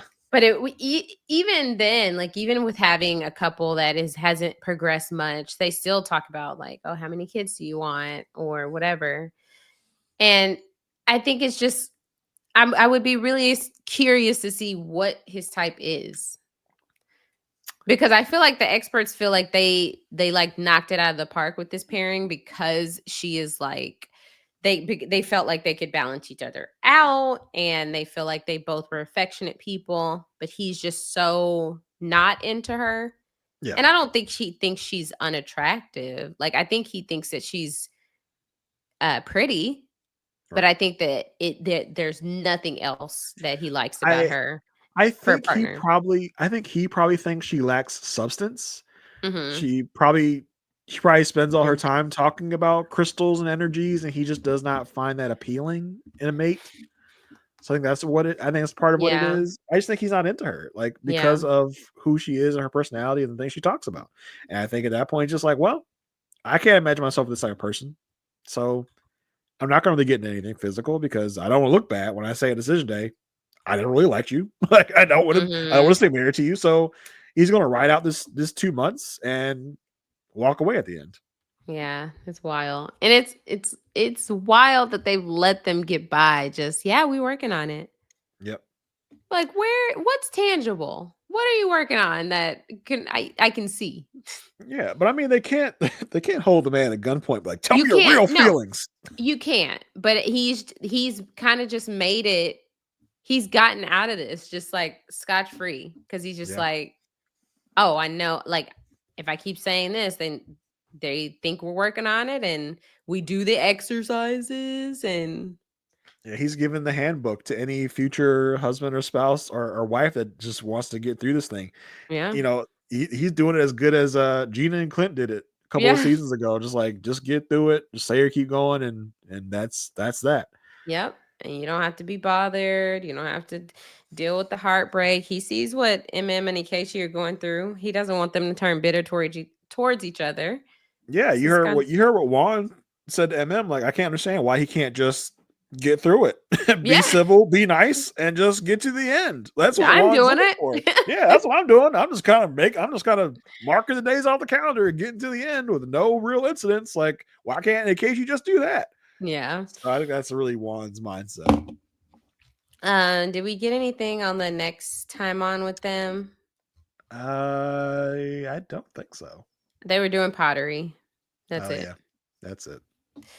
Okay. So that's it for them, right? Yep, that's it. All right. Let's go ahead and talk about and won't. And did. And can't. Camille and Thomas. About to break my neck. I'm taking Camille. Oh, that and was won't. And won't. Oh, they didn't even miss a beat. Oh, I love that. Oh, that was so funny. Yeah, now we're going to get into the show's blatant attempt to try and trick us. Yeah, right. So they're cooking and stuff. And so Camille asked him, like, okay, decision day's coming up. Like, what are you thinking about? He's like, well, I just want to make sure that like we're making a good decision for the rest of our lives. And she's like, yeah, I'm feeling really good about it. She's like, I know we both have leases that go for a while after decision day. He's like, yeah, we do have those real things. And we do have an obligation to our current leases. And after that, I don't know. And she's like, well, we'll probably like stay at each other's places. And he's like, well, there's always compromise and everything. So, you know, we could, you know, choose one place or go from there. We get a confessional from Camille and she's like, the future is approaching, like it's coming. And she really does want him to take the lead on this because she feels like at this point, she's the only one thinking about the future. And he's like, well, he tells her, he's like, we're married. So I feel like we should spend a majority of our time together. And he's like, I'm with whatever. Yeah. Sometimes I wish Camille would say what she's saying in the confessionals to him. Yes. Because he's not a mind reader. He really seems like someone that is a really, really go with the flow guy. Sometimes those people need to be told like, hey, like I need you to not go with the flow and I need you to actually like do something. Like, right. I'm looking to you to lead this. Like instead of saying the confessionals, say it to him. Yeah, because I do think that Thomas is one of those guys because we have seen him have these moments of stepping up. We have seen him speak up at the table about Aysha. Like he's not incapable of doing these things, of stepping up or being more dominant. But I do think he thinks that is one of his, being so easygoing is one of his strengths. Like, hey, I think he thinks like, okay, this is something she would like because I make things easier. You know, she can make some decisions. I'm not going to combat it. Like I'm down to do whatever. Yeah, and I think that's where the lack of time comes in because he can't read that that's what she wants. He doesn't know her well enough to know yet that he should be reading these cues from Camille to know that she wants him to step up on this. So I think it should be on Camille to be like, hey, like I want you to be the one to figure out this situation. Because like you said, Tom is very just like, Tom thinks he's doing something by being like, hey, it's all you. Like I'll do whatever you want me to do. Like I don't care. I will, if you want me to come live with you, I'll come live with you. You want to come live with me? That's fine. Yeah. But they're kind of at different levels of it. Camille being like, I want you to figure it out because I want you to be the man and tell me where we're going, what we're doing. Because I don't want to be like we've heard Camille say she doesn't want to be the big dominant force in a relationship because it feels like that's her kind of fallback is to be dominant, but she wants someone to kind of get her out of that mode. Yes. Tom just he hasn't caught up yet. Like I need right. Like, so she needs to be a little more vocal and be like, hey, you know how we were talking about the times I need you to step up? This is one of those times. This is now. Yes. So they do meet with Pastor Cal. And Pastor Cal was like, oh, you look lovely to Camille. And then to Thomas, he said, you look okay. Okay. So Pastor Cal tells him, like, he's like, from what I hear, things look okay. He basically heard how things have been transpiring. Said, let me go talk to him. Yeah, let me get this one, Pia. Let me get this one. Let me get the good spot. I had to talk to Ike the other day, and I need a win. Like, I need a good one. Yeah. And so she said, yeah, like things are going really well. She said they both have had relationships where it's been really physical up front and then fizzled out. So she's glad that they did things the way they did.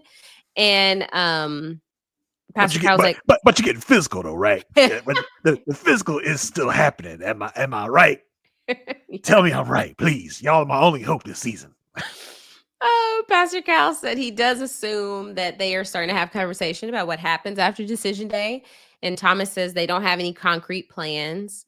They say that both of them have tiny places.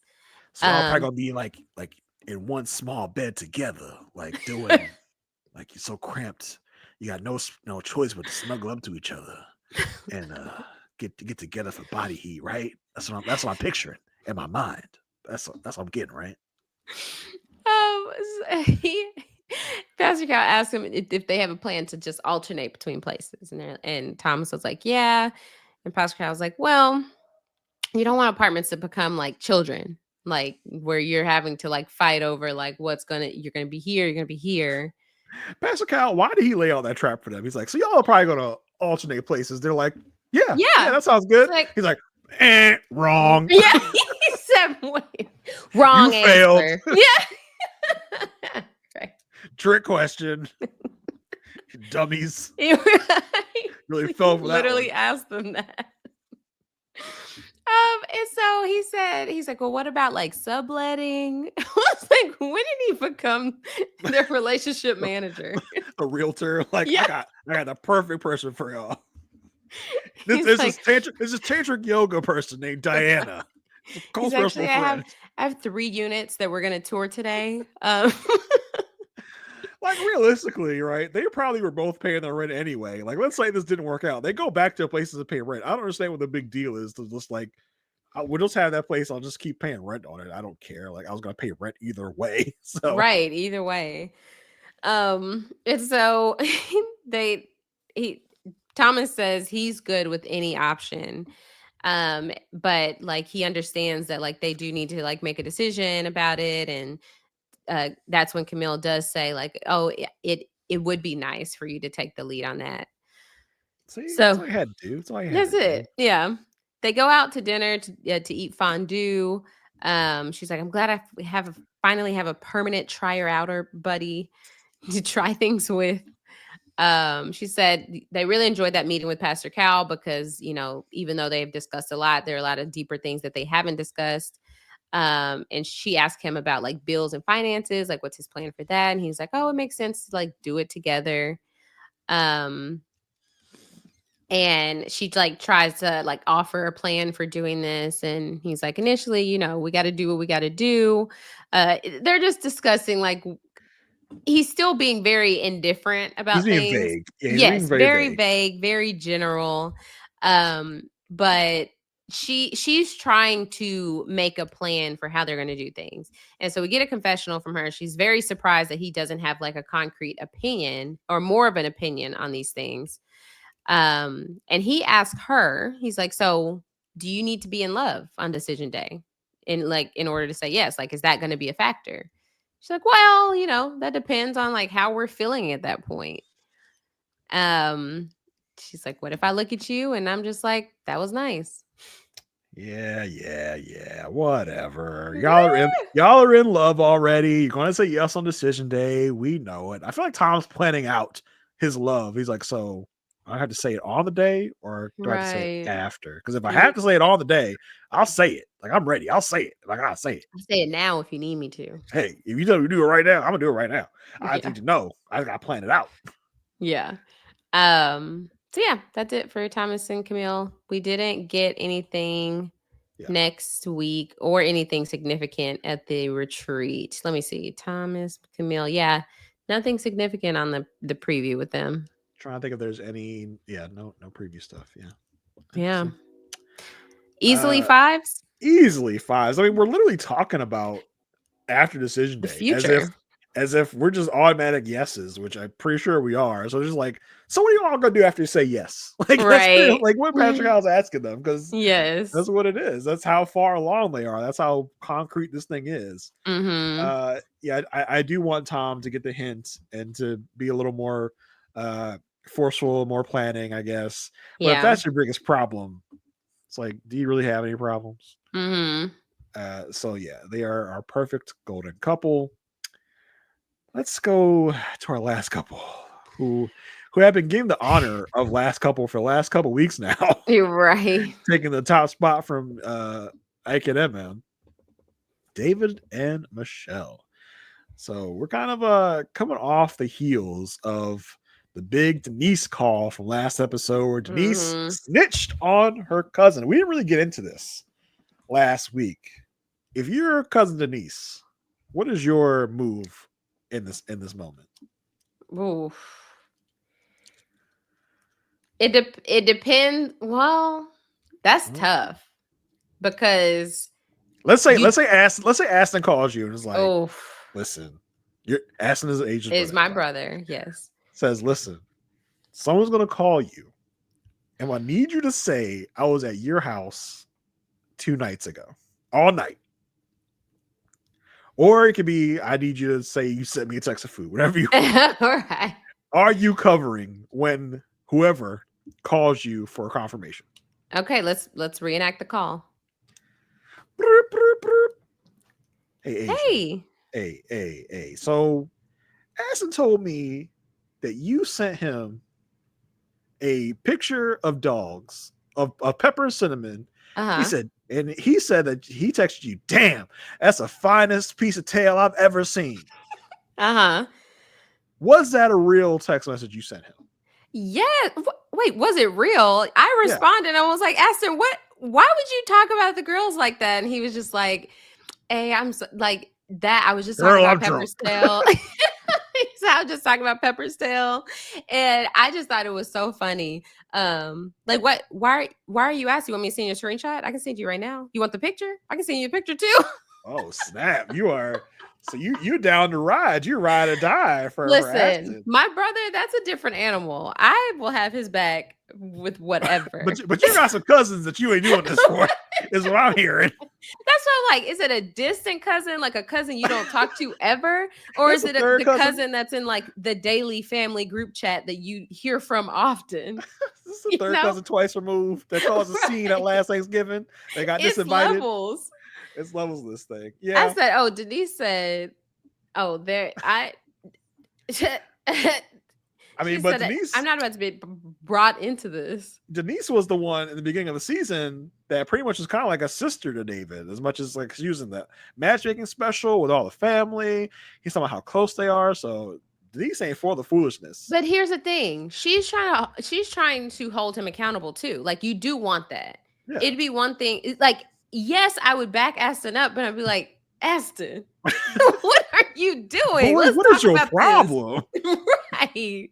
Let's get it together. Well, you wouldn't just let it go. You'd be we gotta talk. Like, yeah, it's not for me to work it through with that person to teach Aston what he should. No, we can talk about that one-on-one. You're not high-fiving Aston like, we got her. Exactly. Got him. Exactly. They had no idea. Right. Yeah. No, I think it worked. It's a balance of like having your family's back, but also holding them accountable. But I do like this approach from Denise because it was like, okay, like I'm gonna be straight up with it. It seems like they have a very direct. It didn't seem like David was mad at Denise by any means. He knew he messed up. Mm-hmm. Yep. So I thought it was interesting to get to that conversation. Now I don't have any. I don't really have a lot of relatives, so I don't know. I don't know what the line is for me. What? Because I was gonna say, what about your daughter? But that's different. That's very different. Yeah, I guess for the daughter, it would depend on like what the situation was. Yeah. uh-huh. Okay. What about? Does your wife have any siblings? Yes. Okay, sister, brother. Bunch of sisters, bunch of brothers. Okay, one of her sisters calls you and is like, Jason, your wife told me y'all were together last night, and that's why she couldn't come to my birthday party. Oh, that's easy. Yeah, girl, we had a great time. That's easy. That's an easy one. I got no problem lying to my wife's sister. Especially for my wife. Like, yeah, okay. Maybe that wasn't a good example. Yeah, that's a no-brainer. But listen, if we're talking about like the daughter thing, like there are certain moments where you would have to teach them a lesson and let them suffer consequences for things. Yes. But there are other things that you would cover for them, but I don't want to get into all that because it's gonna start like a war or something. I don't want to do that. But that's our interesting. Facebook group content. Yeah, I'm not looking for that type of content. But yeah, let's get into David and Michelle of it all. All right. So yeah, we're in the aftermath of the Denise text. We kind of start out their segments with Michelle and MM out to dinner. We talked about the MM part. This is the Michelle part. Michelle basically tells her, breaks down the David lie for her. They both talk about how bad the lie was. Like that was real bad. Like it was awful. It was terrible. And we also find out that David has texted Michelle and now wants to clear the air about the text. And Michelle's just like, how do I know he's going to tell me the truth at this point? Like, how do I know what he's going to say is the truth? Michelle says, well, he's probably going to admit to me that he did text someone else because, there's no backing out of that now. Like Denise, didn't lie for him. We all know what's up. But she wonders who it is and if he's going to cop to who it is. And she tells MM, she says, I've just been all in my head. I've been thinking some crazy stuff. She says, I've got this like tiny, tiny, tiny suspicion that it might be Madison. And Michelle proceeds to say all the things we've been saying the past few weeks. Yes. She says, first of all, Madison is his type. He likes blonde. He likes Caucasian women. That's his type. And she says, when he texted that, he was with Madison and Alan. Maybe he was talking directly to Madison. She says, but I'm not sure. I have no proof of that. She says, I don't think Madison would go for David, but I know he would. He wants to go for her. So maybe he sent her. Sure isn't going for Alan. Sure ain't. And she says maybe David sent her an inappropriate message, unprompted. Okay, that's interesting. Maybe it's a creep. Maybe he's a creep. Maybe he's a sex pest. I don't know. And so that's some of the stuff people have been saying for the past few weeks. Like maybe he was talking to Madison. Yeah. That's the perfect scenario. That's the only thing that makes sense is you see somebody in person. It is. What else makes sense? David's story makes sense. It's probably a lie, but it makes sense. Like he got sent a picture and he sent that back. That makes sense. No. The story does not make sense at the point that he says, then I deleted her contact information in text. We'll get into it. But Michelle says also, that she says everything we've been saying. She's like, well, Madison and Michelle are pretty close together in the phone. We're both M's. Mm-hmm. MM says, yeah, you really just got to kind of air everything out and get to the truth. No, but the part that I said, wait. She's like, do they even have each other's numbers? Now, Michelle. The man literally told you that he texted Alan and Madison together the other day. And he's got it like, Montre, come on. We know he has her phone number. Like, I don't know why she would say that. But MM asks Michelle, like, so let's say that he is totally truthful tonight, totally honest. Michelle says, well, I can't believe what he said because he's already lied to my face several times. And she doesn't know what to believe. and all this is just making her spiral. We then get to the meeting between Michelle and David. Meeting about the text, take 2. Right, this is their second attempt Right. at getting to the truth of this text. I just had to shout out the song that played before this scene, where it's like, broken promises ever since the day we met. I've been honest with you now. I'm in over my head. Like, oh my god, like perfectly setting the scene. Beautiful. David comes in. He knows what he's in for. Well, He's like, we're talking about the text again. Yeah, oh my god. He's like, he comes in looking all downtrodden. It's like it's 10:58 p.m., which they pointed out, which I want to circle back to. Let's put a pin in it. But they made notice to show that it is 10:58 p.m. when he comes into the apartment. Okay. I know where you're going. Okay, I know where you're going. Okay. Because he asked her, like, can you stay up late to talk? Because she goes to bed at like 9 o'clock and he comes in late from work or whatever. So she's up past her bedtime. He asked her how she is. She's like, tired. She has a stank face on. You know, she already knows it's not going to go well. He says, listen, Michelle, I effed up, and that text was for another girl. What? No. He says, I know I effed up. He's like, I knew I messed up. So I deleted her contact. Her name was Tiffany. She was out. I was out. She texted me something and I knew I messed up. So I went ahead and just deleted everything. I deleted the contact. I deleted the messages. I deleted everything. I panicked. I wiped my phone clean. I reset.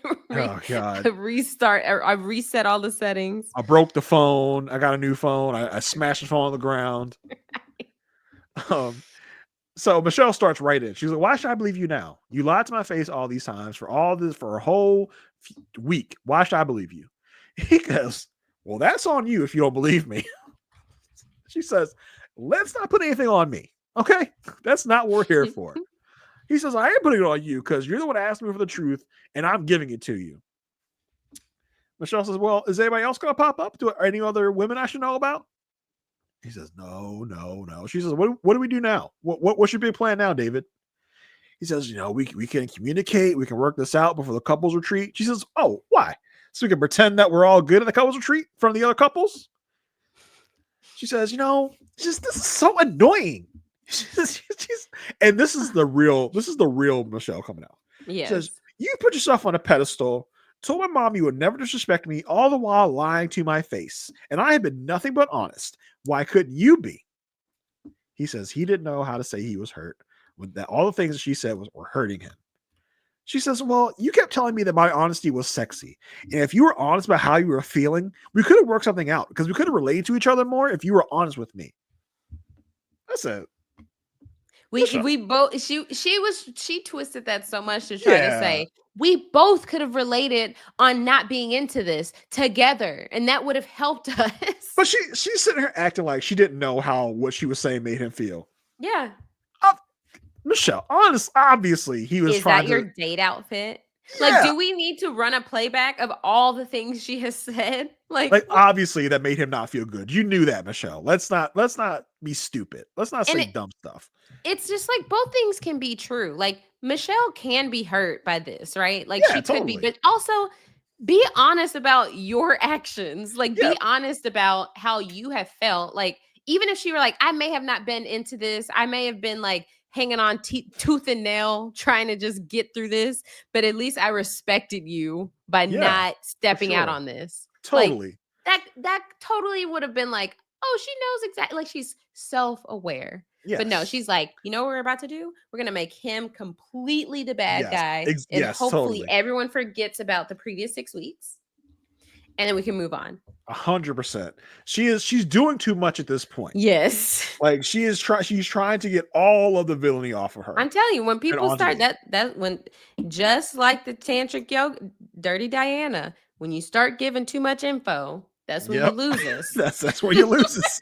like no, you're not gonna be able to get the stink off of you of villain. Like you can at the very best. It's been a main plot point. Yeah, you can at the very best have a equal amount of villainy on you, but you can't wash it off you now. Because she's trying to say retroactively, If he had been honest with her about how she made him feel, they could have worked something out. They could have related more. This could have been this. So this is all your fault, David. This is your fault because you weren't honest. It's like, no, Michelle, you can't. You're not trying to spin it like this. Yeah. You're not trying to spin it. She's like, because you said my honesty was sexy, and then you told Pastor Cal it hurt. So which one is it? Does it hurt you or is it sexy? He says, Michelle, I didn't feel like this was a marriage. I didn't feel like you wanted to be married to me, even before all this text stuff. Like you didn't want to be married to me. She said, and she can't say anything to that. She's just like, well, he says he knows there's no excuse for what he did. He's owning up to it. He's embarrassed as a man, as a son, as a husband. Michelle says she doesn't know who he is. She has been saying he's a great guy to everyone. He tells I'm still a great guy. I still am. I've been committed. She's like, no, you haven't been committed. You can't be committed while talking to all your ex Tinder dates. That's not what a committed person does. I said, okay, point, Michelle. Yeah, that's true. I mean, true. he also did say a little bit ago that even if he changed all this stuff, right, truly believes that she would still not want him. And that was true. What she also, which is very true. Like he could have came in. He said, "I've actually moved out of my parents' house. I threw away all of my clothes. I have a new wardrobe. Actually, I'm starting my tooth journey. So I have a Invisalign. It's in right now. So I heard you say you really like nice teeth." That basement sink's already on you, David. Nothing's going to change that. The fact that you ever lived with your parents was going to be turned. The fact that you lived with your parents when you were a child. And Michelle's like, nah, it ain't gonna work, buddy. It's not gonna work. You didn't move out when you were 8 like I did. Yeah, exactly. He says, I figured out where this is going for a long time. So I didn't see what the problem was. She said, well, if you thought that way, you should just quit and been with Tiff instead of being here saying you want to make the marriage work. True. Very true. Mm-hmm. He says, I do want to make the marriage work, and I still do. He says, I'm sorry for not owning up. I didn't mean to hurt you. I was into this, but I didn't get the marriage feel from you at all. He says, I want to know that I'm with somebody who's going to ride or die for me and not talk about my lifestyle or my living situation constantly. He doesn't, like you said, he doesn't think if he changed any of these things that she would still be into it. Oh, I thought it was earlier. Yeah.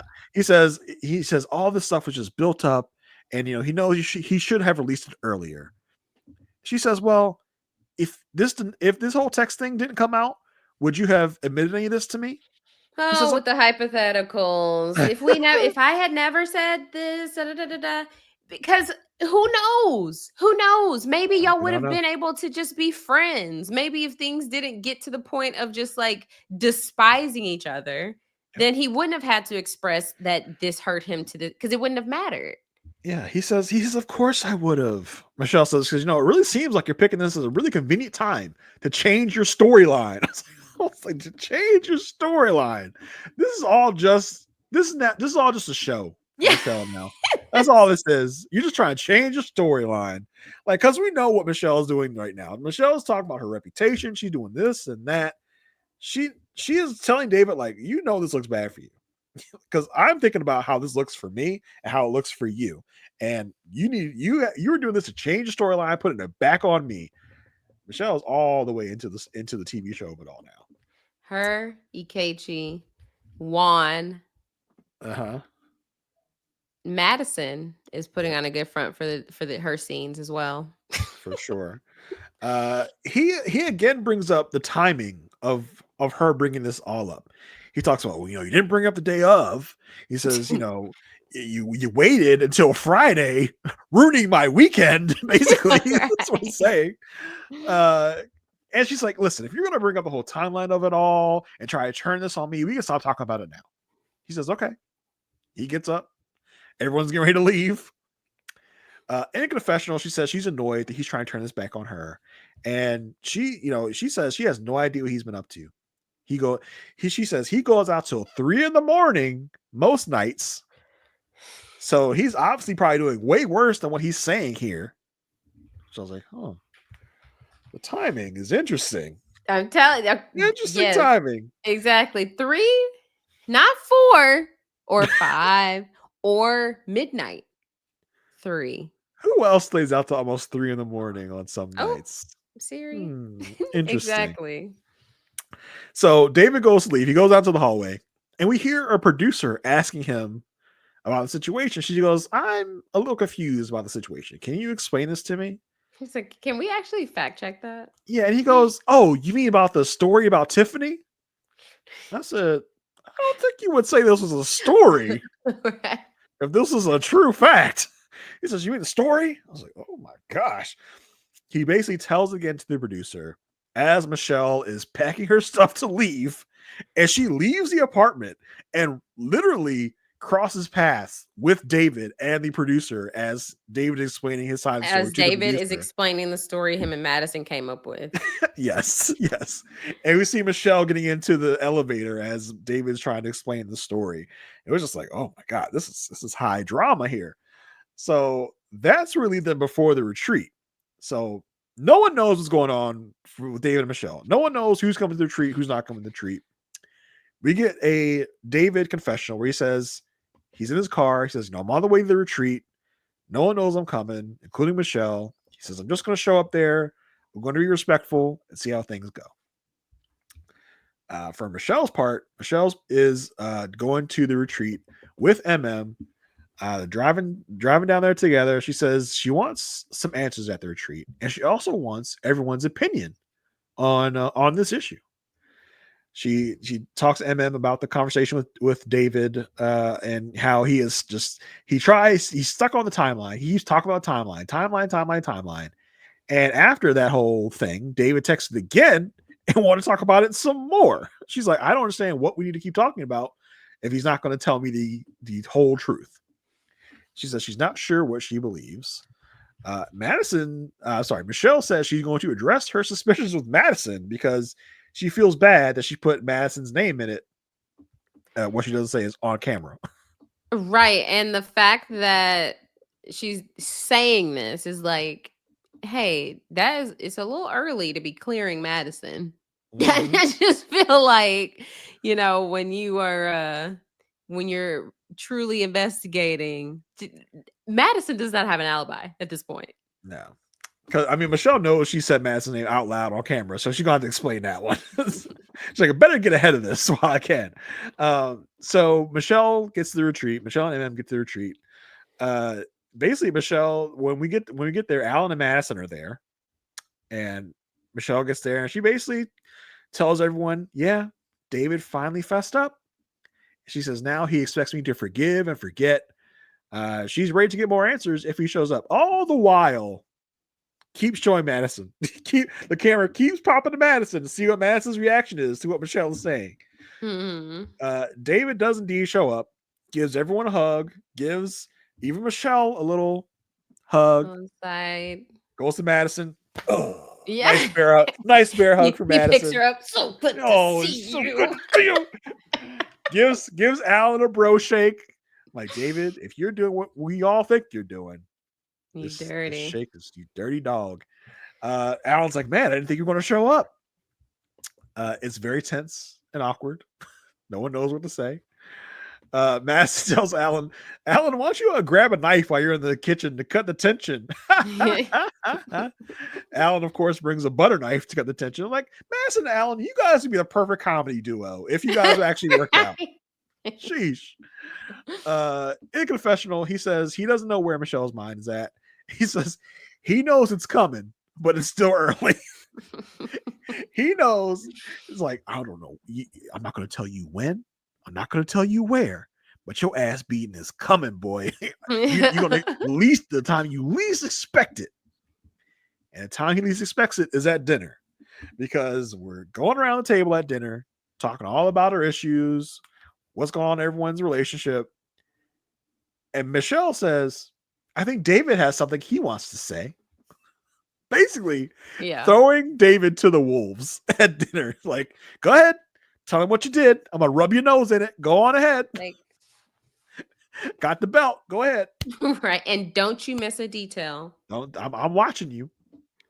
So David, like a child that's being forced to do something, he's like, all right. So basically, he tries to start as best he can. I started this with the best intentions. I put all my eggs in the marriage Michelle basket. Says, but I effed up. I sent a text to another girl. He says, as if he's reading it from a prepared statement. He says, Yeah. I had opportunities to be honest, and I didn't.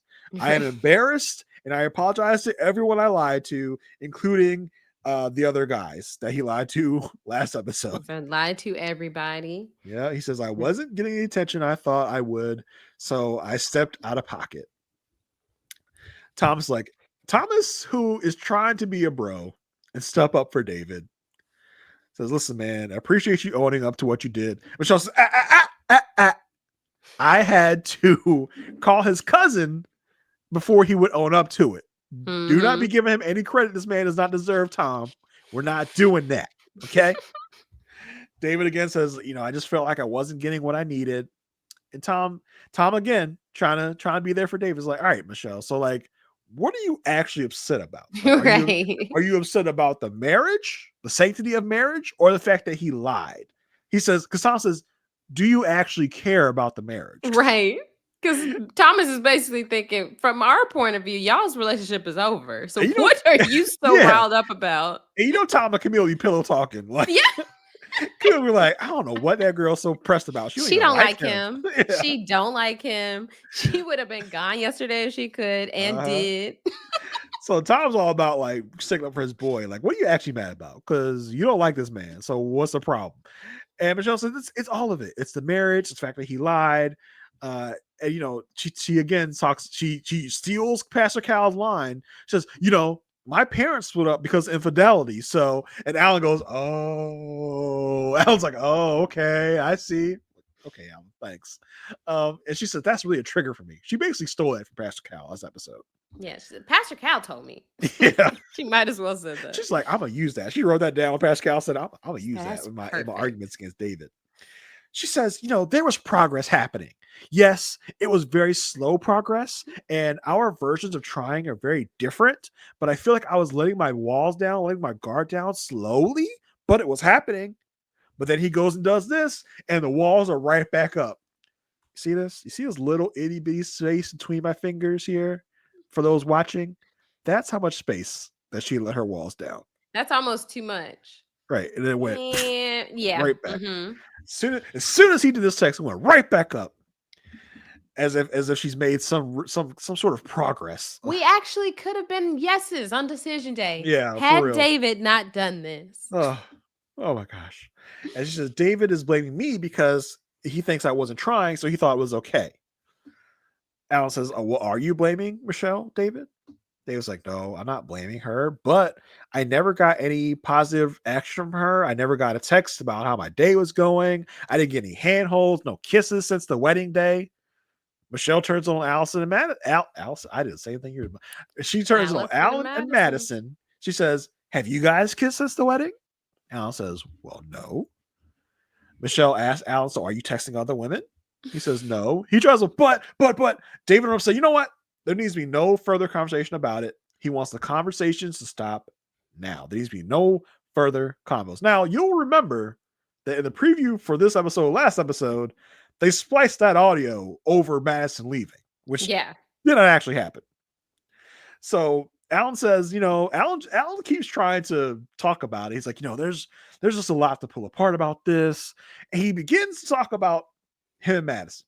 He begins to go into Alan and Madison, how their stuff's going. David's like, you know what, Alan, just stop, bro. Just stop talking. Let's just kill it. And Madison's like, yeah, we should really stop talking about all this stuff. This is getting real serious. We need to keep going into this. It's way too serious. Yeah. Madison's like, I don't want to get too deep into this, or else we'll find out some more stuff. So let's just stop talking about it now. Actually, Michelle, I don't know where you're headed, and I don't want to go wherever you're headed. We need to do this right now. We need to do this right now. Alan says, well, I guess we would have to let bygones be bygones, or whatever he says. And Madison gets up and leaves. There's not a big huff. As she gets up and leaves, Alan is not like, oh my God, where is she going? Alan is talking calmly and not alarmed that Madison's gotten up to leave. So I do think this was just a random. Because they did have the audio over her saying, "I'm going to pack my stuff and leave," which she very well possibly wasn't saying that at that moment. Right, because she had her back turned to the camera as they put that audio in there. But Michelle in a confessional does say, it's kind of suspicious that she just got up and left. And didn't want to keep talking about it. Yeah. So I still don't see any like super duper convincing evidence for me that is definitely. So they're playing David you and two Madison. because you're the only one who believes this. The evidence is clear as day that these two are getting to know each other at this point to the level that they know that they are mutually interested. Yeah. Madison has stopped caring about being at home. She has stopped caring about faking it when they're not talking to the experts. They are both out until 3 a.m. separately, maybe, but then they're also up early at the gym. How are you doing both? I'm sorry, if I'm going to bed at 3:43 a.m., I'm not waking up until 10 or 11. You're right. I just think the show is trying too hard to lead us in this direction. And the preview does even way more to lead us in that direction. Because it's like, listen, I am down to be wrong. I am fine to be wrong. I'm fine to be wrong. If I'm wrong, I'm wrong. I got no problem with it. Because the preview really kind of gives us it's not even hidden. It's just like David seems to be telling Alan that Madison knows him. He doesn't say Madison. He just says, she knows me better than my wife. To Alan. Maybe he's talking about Tiffany. Maybe it's Tiffany. Who knows? Which really upsets Alan and says that both David and this woman are pieces of S or reprehensible or something. Yeah, and this is the scene we've seen in all the preseason and all the previews of Alan punching cabinetry, being upset, throwing a drink. Alan's obviously had some stuff to drink at this moment. He is very, very drunk. Especially as the maker of the cocktails. Like, there's no way he didn't make his strong. And this is probably also, I don't know why they wouldn't include it because we've been seeing it in the previews, like the Alan and MM hug. Yeah. Yeah. So, listen, you thought this episode was fantastic. It seems like next episode is going to be even crazier. Because, are you going to say the Michelle part? Which Michelle part? So Michelle is like off, like basically ducked off with Alan. She's like, oh yeah, have each other's numbers. Oh my god, Michelle's like trying to accept Alan's and be like, don't you think it's crazy they have each other's numbers? Don't you think it's crazy they work out all the time together? She's really trying to like bring Alan into a conspiracy. She said, if he did this to me, I'm bringing everybody down. Right. She is really bringing him in on this conspiracy theory of like, do you think they have each other's numbers? Like, Michelle, girl. That's the problem though. It's like, okay, it's not much of a conspiracy. Like, they're doing an awful job hiding it if she has been able to figure it out. But then it's also like, it would be different if they were actually trying in this relationship and she was figuring this out. That'd be just like, whoa. But she's taking her opportunity. She's just figuring it out for the fun of it. She's been done with him from the wedding day. But it's not for the fun of it. It's for the campaign to make her from the villain to the hero. That's what she's doing. It's not for the fun of it. She's doing this for a purpose to try and repair her reputation and vilify him. Yes, exactly. That's what this is for. Like, let's not make no bones about it. She does not care about David. She doesn't want David in any type of way. She just wants to be right. She wants to be the right one in the relationship, which, like I said last week, neither of them are right. Neither one of them are good. They both suck. So, and it sucks even more that Michelle is manipulating Alan in this way to be like, don't you think it's weird? I mean, if it turns out Madison is not involved in this is going to be such a bad look. This is going to be so bad for Michelle. If Madison's not into this, if Madison if Michelle is accusing Madison of, trying to quote unquote steal her husband, that's a bad look. Because that's also in the preview. Michelle sits Madison down in her bedroom and says, "Was the message for you?" Madison said, "I don't think so. I mean, it shouldn't have been." Oh, what? And Michelle's like, "Well, that's really weird. Because wouldn't she have been like, why would that message be for me?" Yeah. What she should have done, this is how you get the correct. Michelle should have went up to Camille. Said, "Camille, was that message for you?" got the appropriate reaction for what the heck are you talking about? She's like, okay, now I have my baseline. Now let me go ask Madison. That's like, what? Me? It should have been for me. What? But... So yeah, there's a lot to be gleaned next episode. I think next episode is going to be, I think a lot of revelations are going to happen next episode. I think we're going to get some real concrete answers next episode because they've been teasing this out for a long time. They have. I think it's finally going to come next week. Finally going to get our real answers, and I, for one, cannot wait. This was a doozy of an episode. Really, a top episode in my mind of MAFS all time. So that was fun.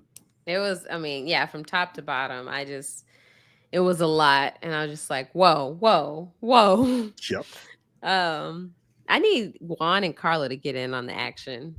Do something crazy. Like, if y'all not going to be in love, give us something else. Be entertaining. It's like that meme where it's like, the thing is, the stick figures poke with the stick. Do something. Exactly. Get into a fight. Fooling? That's why y'all get 2 scenes an episode because y'all not doing nothing. Either kiss or get into a fight. One or the other. Right. We'll take either direction. Kiss or argue. Yeah. Stop being so nice. Right. So yes, there is big news in the land of Married at First Sight. We did get news that Peacock has bought the rights to the show. Huge news, and the changeover is going to happen as soon as next season. Yeah, so I'm very curious because season 19 is already shot. It's already been filmed. Is that Austin? Yes. Oh, buckle up. I'm gonna be like, they're here. They're here. I've been there.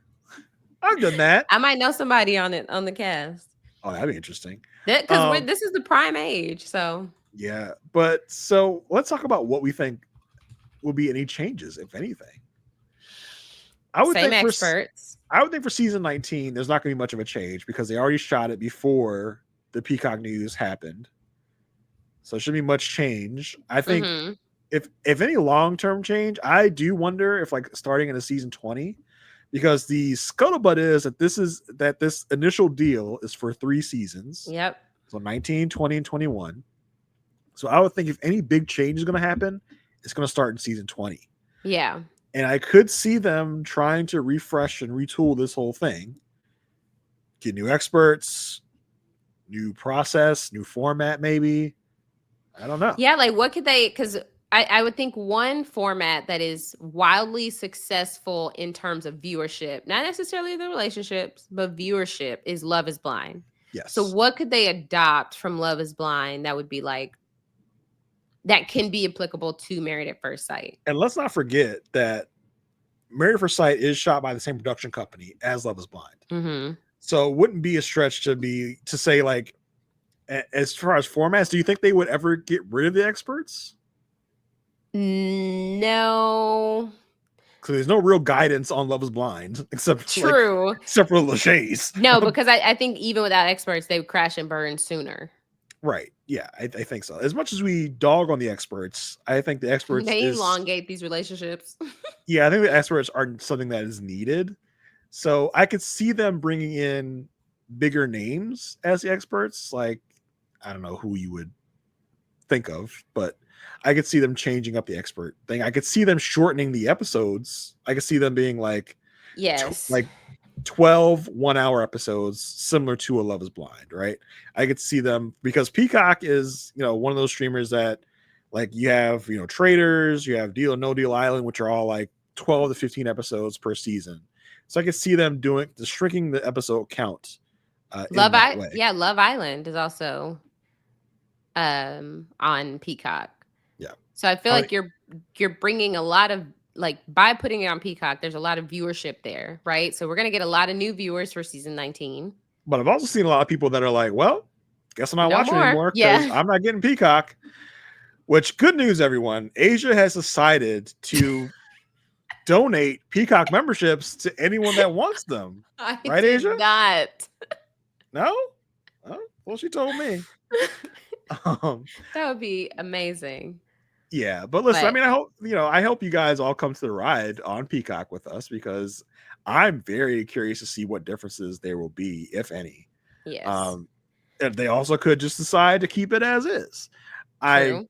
kind of doubt it. I feel like the move to Peacock means less episodes. I feel like that's almost a definite in my mind, is less episodes. I think definite definite less episodes, definite shorter episodes. Yeah. I wonder if it also means more supplemental content. Does that mean that we get more, like, because like even the traders, you get that additional, like the banished people and the people that were killed, getting them finding out who the traders were. There's also an opportunity there to do additional content with the couple. So like whether it's them giving opinion like after party style, or if it's them couples cam style doing some old, like I feel like the sky is the limit now that it's going to be on a new platform. I'm actually like, when I saw the news I was very excited because I was like, this is big. Like this is going to be this is going to reach a brand new crop of people. It's going to maintain a good chunk of the people that originally watched the show. Like even if people start out like, I don't have Peacock, I don't want it, right? We've seen that already, right? Yep. The season's going to start, chatter's going to be there, and people are like, okay, I'll bite. Right? Yes, exactly. You're going to have some of those. So I think it's going to be very interesting to see what, like, is Married at First Sight going to be birthed into this like new thing? Because when they've added seasons to Netflix, it has brought on new viewership, and we see chatter about these old seasons that we're like, whoa, why are people talking about this? Oh, it's because it's on Netflix. Yeah. So the fact that it's going to be on Peacock, I think it's an exciting thing, because we've been just like, ooh, how much longer is this thing gonna go? Yeah, we were literally, before the news came down, like in the pre-show, talking about like, how long can the show keep going on Lifetime? Yeah. Lifetime is not a big, viewership audience. So I was like, how long are they gonna keep doing this? Yeah. And then we got that news, like, oh, like we're gonna get at least three more seasons for it sure. goes well. Yeah. So we'll keep y'all up to date on any other news that we hear concerning it. But I think this is exciting because I don't watch anything else on Lifetime. My mom can't say the same.